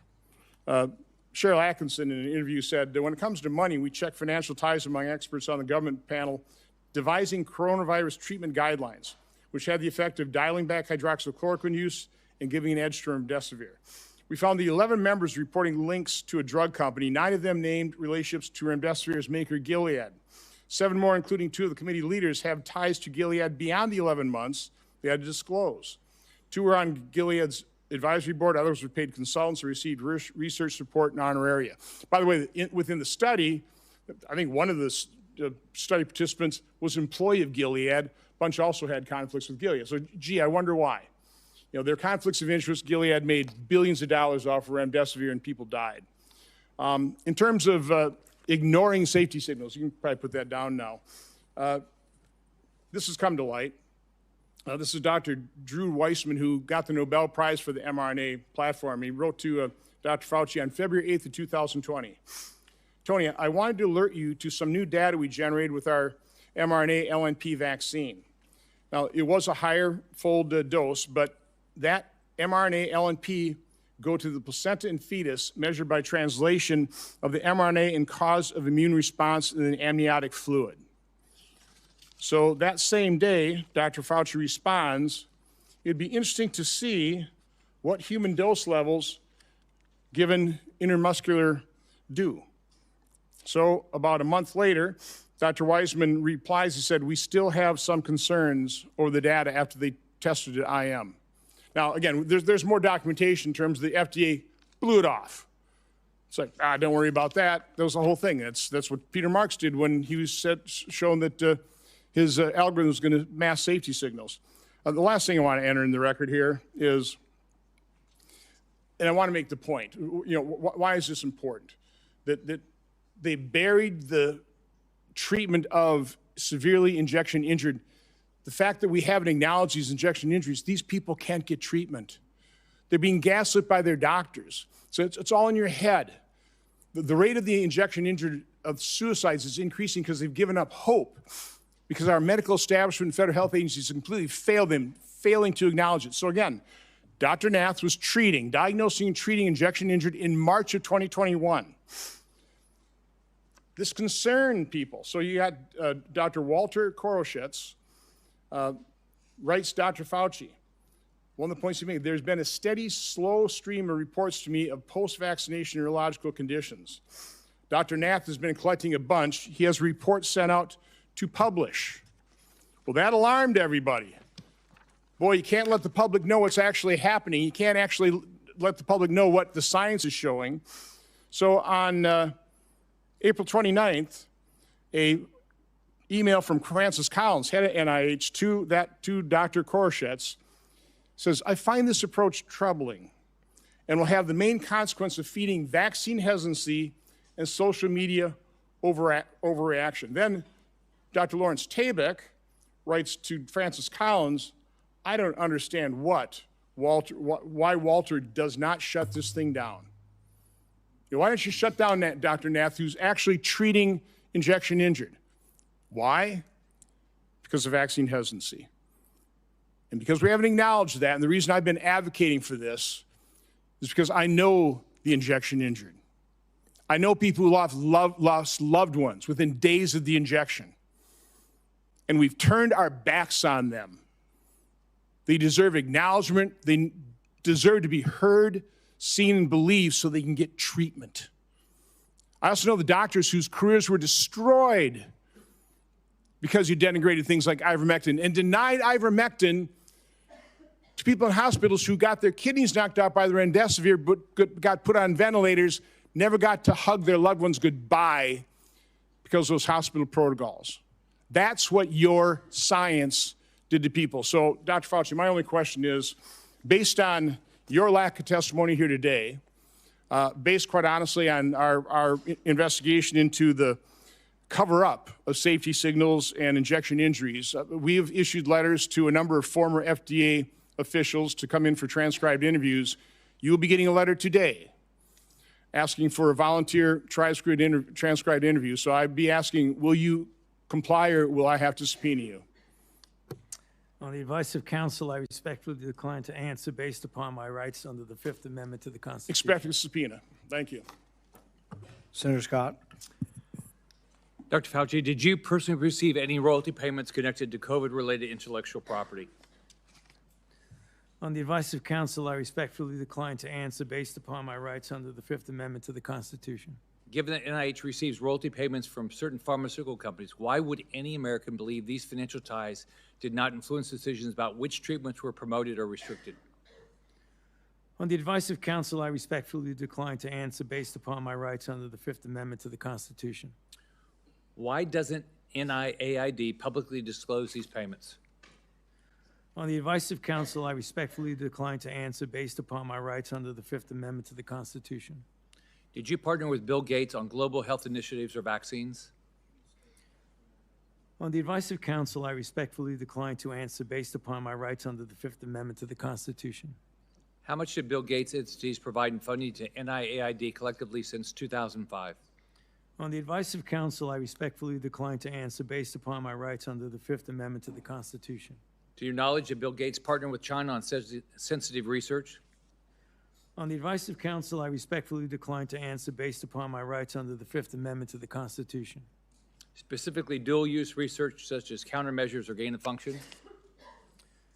On the advice of counsel, I respectfully decline to answer based upon my rights under the Fifth Amendment to the Constitution. Do you know if Bill Gates' entities partnered with U.S. government classified programs? On the advice of counsel, I respectfully decline to answer based upon my rights under the Fifth Amendment to the Constitution. Do you know if Bill Gates maintains an active national security clearance? On the advice of counsel, I respectfully decline to answer based upon my rights under the Fifth Amendment to the Constitution. Did you advocate or request for Bill Gates to receive a security clearance? On the advice of counsel, I respectfully decline to answer based upon my rights under the Fifth Amendment to the Constitution. Do you have any knowledge that NIAID or NIH through HHS sponsored or requested a security clearance for Bill Gates? On the advice of counsel, I respectfully decline to answer based upon my rights under the Fifth Amendment to the Constitution. Around 2010, my understanding is that the government shifted its approach to biodefense countermeasure research. Did NIAID, under your leadership, partner with the Obama White House or any other U.S. government classified entities on sensitive countermeasures research? On the advice of counsel, I respectfully decline to answer based upon my rights under the Fifth Amendment to the Constitution. Did your office take steps to drive biological research investments? On the advice of counsel, I respectfully decline to answer based upon my rights under the Fifth Amendment to the Constitution. What was private industry's take on the type of research in the 2010 timeframe and before? On the advice of counsel, I respectfully decline to answer based upon my rights under the Fifth Amendment to the Constitution. Was it considered too dangerous to conduct and industry was hesitant to take this on and invest in? On the advice of counsel, I respectfully decline to answer based upon my rights under the Fifth Amendment to the Constitution. Why did you take steps to mature the government's approach to biodefense? On the advice of counsel, I respectfully decline to answer based upon my rights under the Fifth Amendment to the Constitution. Were there any specific lines of effort or actions you felt were needed during this time to improve the research, development, and fielding model? On the advice of counsel, I respectfully decline to answer based upon my rights under the Fifth Amendment to the Constitution. How was dual use and gain of function incorporated or accounted for in maturing biodefense countermeasures? On the advice of counsel, I respectfully decline to answer based upon my rights under the Fifth Amendment to the Constitution. Did you ever discuss moving gain of function countermeasures research out of government space to private industry space? On the advice of counsel, I respectfully decline to answer based upon my rights under the Fifth Amendment to the Constitution. How were these private organizations regulated through government oversight while conducting risky research, including gain of function or gene editing technology? On the advice of counsel, I respectfully decline to answer based upon my rights under the Fifth Amendment to the Constitution. Did the Obama White House or any government entities take steps to inject funding into private industry?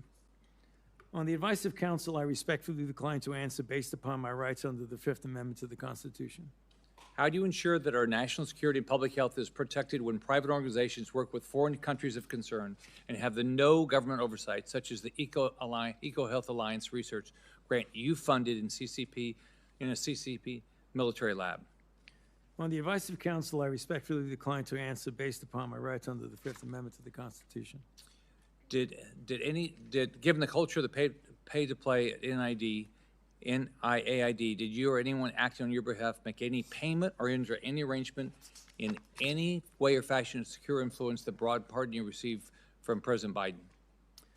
On the advice of counsel, I respectfully decline to answer based upon my rights under the Fifth Amendment to the Constitution. Thank you, Mr. Chairman.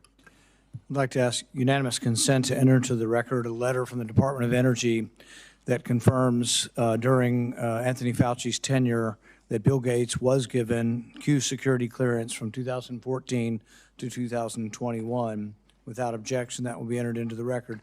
I'd also ask unanimous consent to enter into the record the contents of the folder of authorities provided to Dr. Fauci, including the pardon.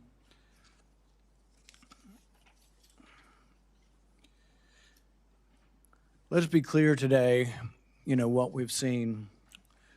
I really did want to hear from Dr. Fauci. I wanted to hear perhaps an apology, perhaps some semblance of being sorry for what happened or that judgment errors were made. We didn't hear any of that. But he was subpoenaed here to testify, refused to answer any questions, even after being directed by the chair and being advised of the law requiring him to do so. He has cited a privilege that is unsupported because of his blanket pardon and because he waived the privilege by testifying at the start. I'm going to give you one more opportunity to comply with the law, limited to the period of your pardon. At any point between January 1st, 2014 and January 19th, 2025, did you destroy any federal record or tell anyone else to?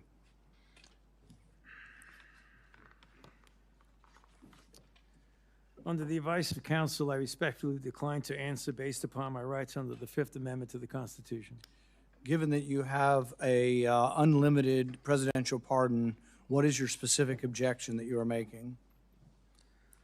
On the advice of counsel, I respectfully decline to answer based upon my rights under the Fifth Amendment to the Constitution. My question was limited to the period of your pardon only. I find your objection unsupported and direct you to answer the question. On the advice of counsel, I respectfully decline to answer based upon my rights under the Fifth Amendment to the Constitution. Because you refuse to answer, citing a privilege that is unsupported because of your pardon, and after being denied to do so, this committee has scheduled a vote next week on a resolution certifying your contempt. I think we have another question or two from Senator Langford. Mr. Chairman, really this is a question for you, and it's a question to try to figure out how do we get a good answer on this, because clearly Dr. Fauci's attorneys are saying that he has a Fifth Amendment right. We've also subpoenaed him to be able to compel his testimony to be able to be here. I happen to be in the committee. We're also dealing with Lois Lerner. Lois Lerner came and testified, gave an opening statement, and then took the Fifth Amendment. The committee then held her in contempt for that, saying you can't do both. You can't both testify and say I'm not going to answer questions. So the parliamentary question that I think we've got to be able to deal with is this consistent with Lois Lerner? What she also did when she came before Congress, gave an opening statement, testimony, so made a statement, and then refused to answer questions. Are we dealing with the same issue here where someone is you can't make a statement and say I'm not going to make statements at the same time? I think it's a very good question. I think that's something all of us will examine over the next week. We're going to have a vote next week on contempt. I think there's another legal question that the courts may have to decide upon, and that is whether or not a presidential pardon that offers you complete immunity, that you can still claim that you need protection from immunity when you've been protected. Because Dr. Fauci isn't liable for anything as long as he tells the truth. Even if he admits that he destroyed records on a routine basis. His assistant said she destroyed a ton of emails. I think it was a routine thing. I think he destroyed throughout his career there probably thousands of emails. Even if he did that, as long as he answered truthfully, yes, I did. I didn't think that was important. I made a mistake. He can't be prosecuted for it. Many of the things are outside the statute of limitations as well. All he had to do today, if he wanted to testify, was be honest. As long as he was honest, even about committing a crime, he would have no jeopardy. But I think the pardon has given him more immunity than most people would ever get. Like if you offer a witness immunity in exchange for testimony, he has blanket immunity. The president gave him blanket immunity for virtually anything he could have possibly done, while at NIH. So I think we all have to individually answer this question. We welcome you to be part of helping us figure out the question, but there will be a vote, at least right now, there will be planned to be a vote next week on contempt. Okay, thank you, Mr. Chairman. Today will be the capstone to Anthony Fauci's 40 years of abuse of power at NIH. In the end, must imagine Fauci believes he got away with it. But still, late at night, even the guilty must become anxious, rerunning the scenarios through his mind, wondering, latching on to lingering doubts, and worrying. Did his actions lead to the largest man-made plague in human history? Are the millions dead the result of his experiments or experiments that he approved that increased the pathogenicity of deadly viruses?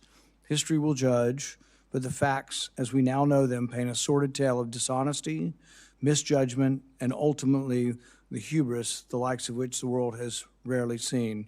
If everyone will remain seated for a few minutes, we're going to let Dr. Fauci exit. Thank you.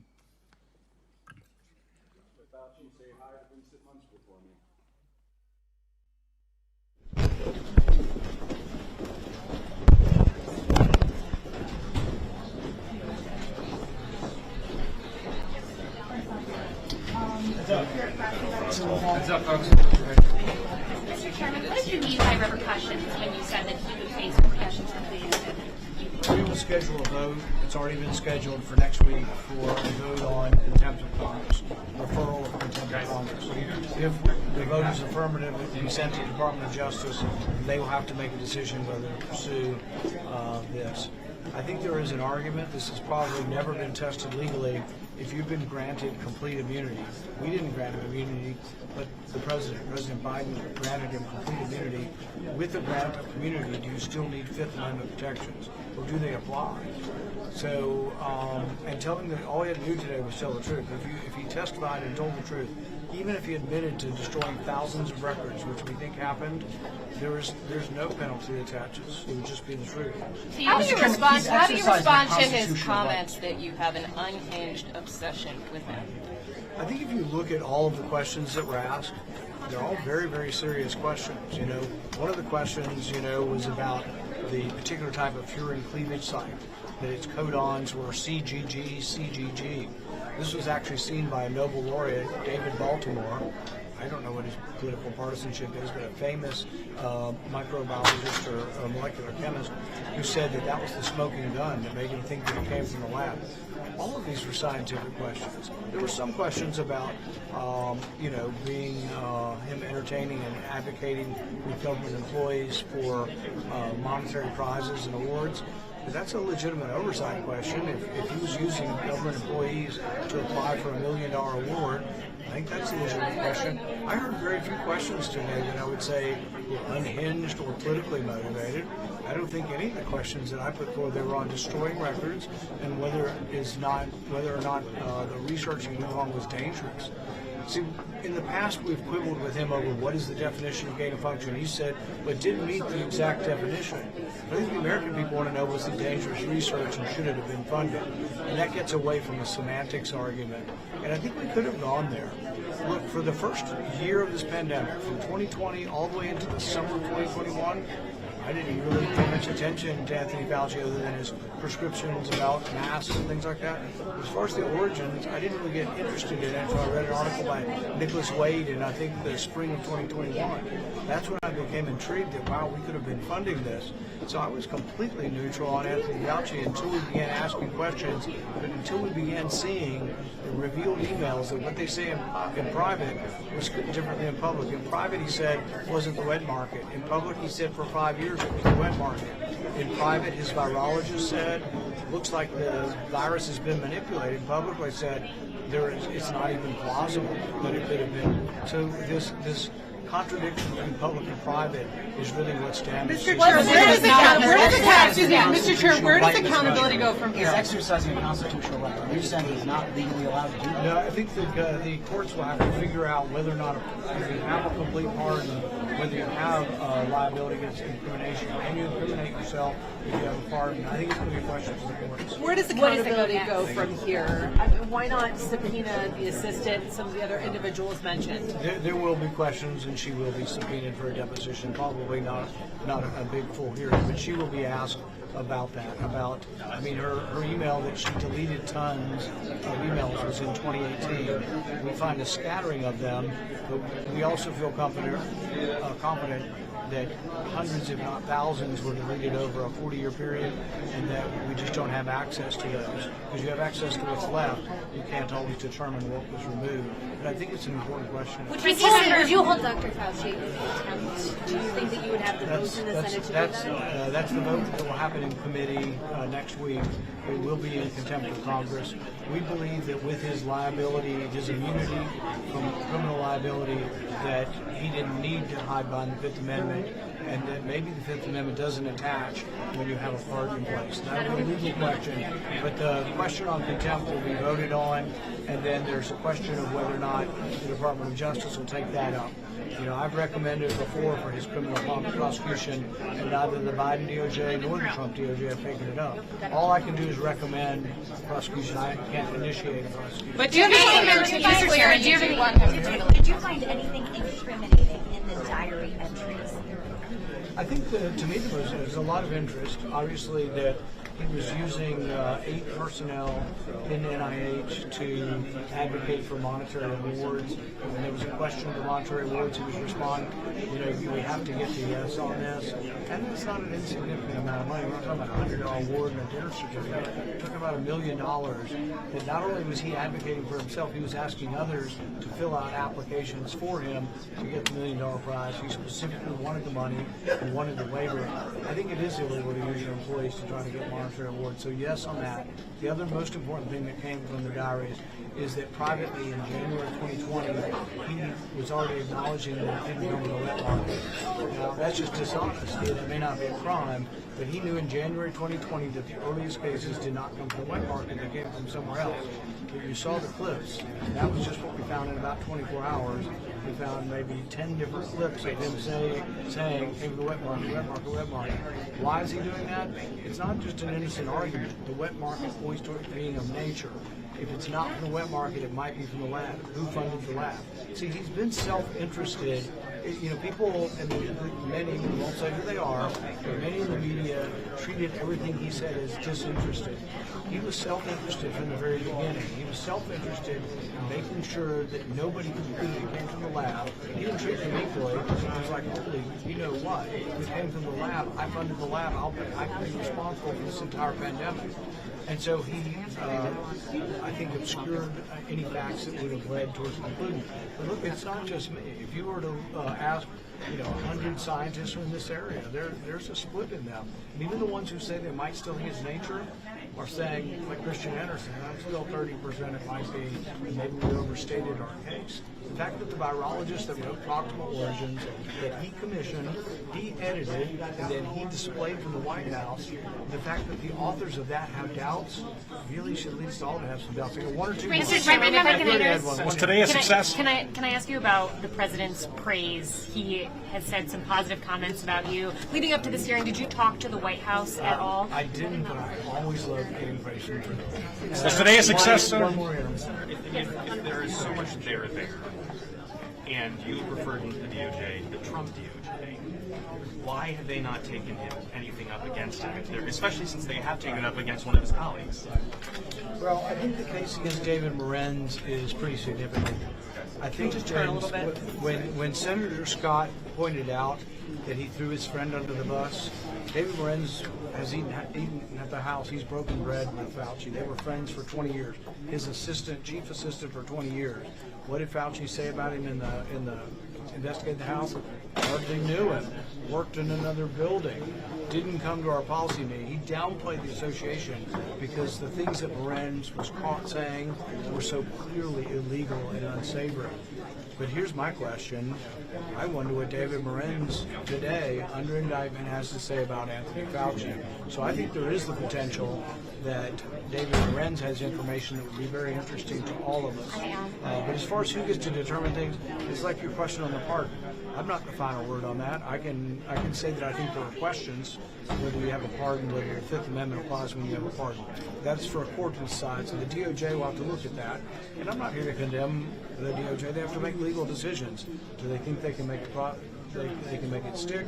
Will they be dismissed immediately? Will it be seen by the public as frivolous? They will have to make those decisions. I do know that a great number of the population feels that Anthony Fauci was dishonest because of what he was saying in private.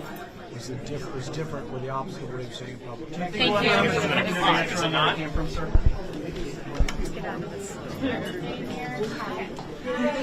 I knew that was in front of me.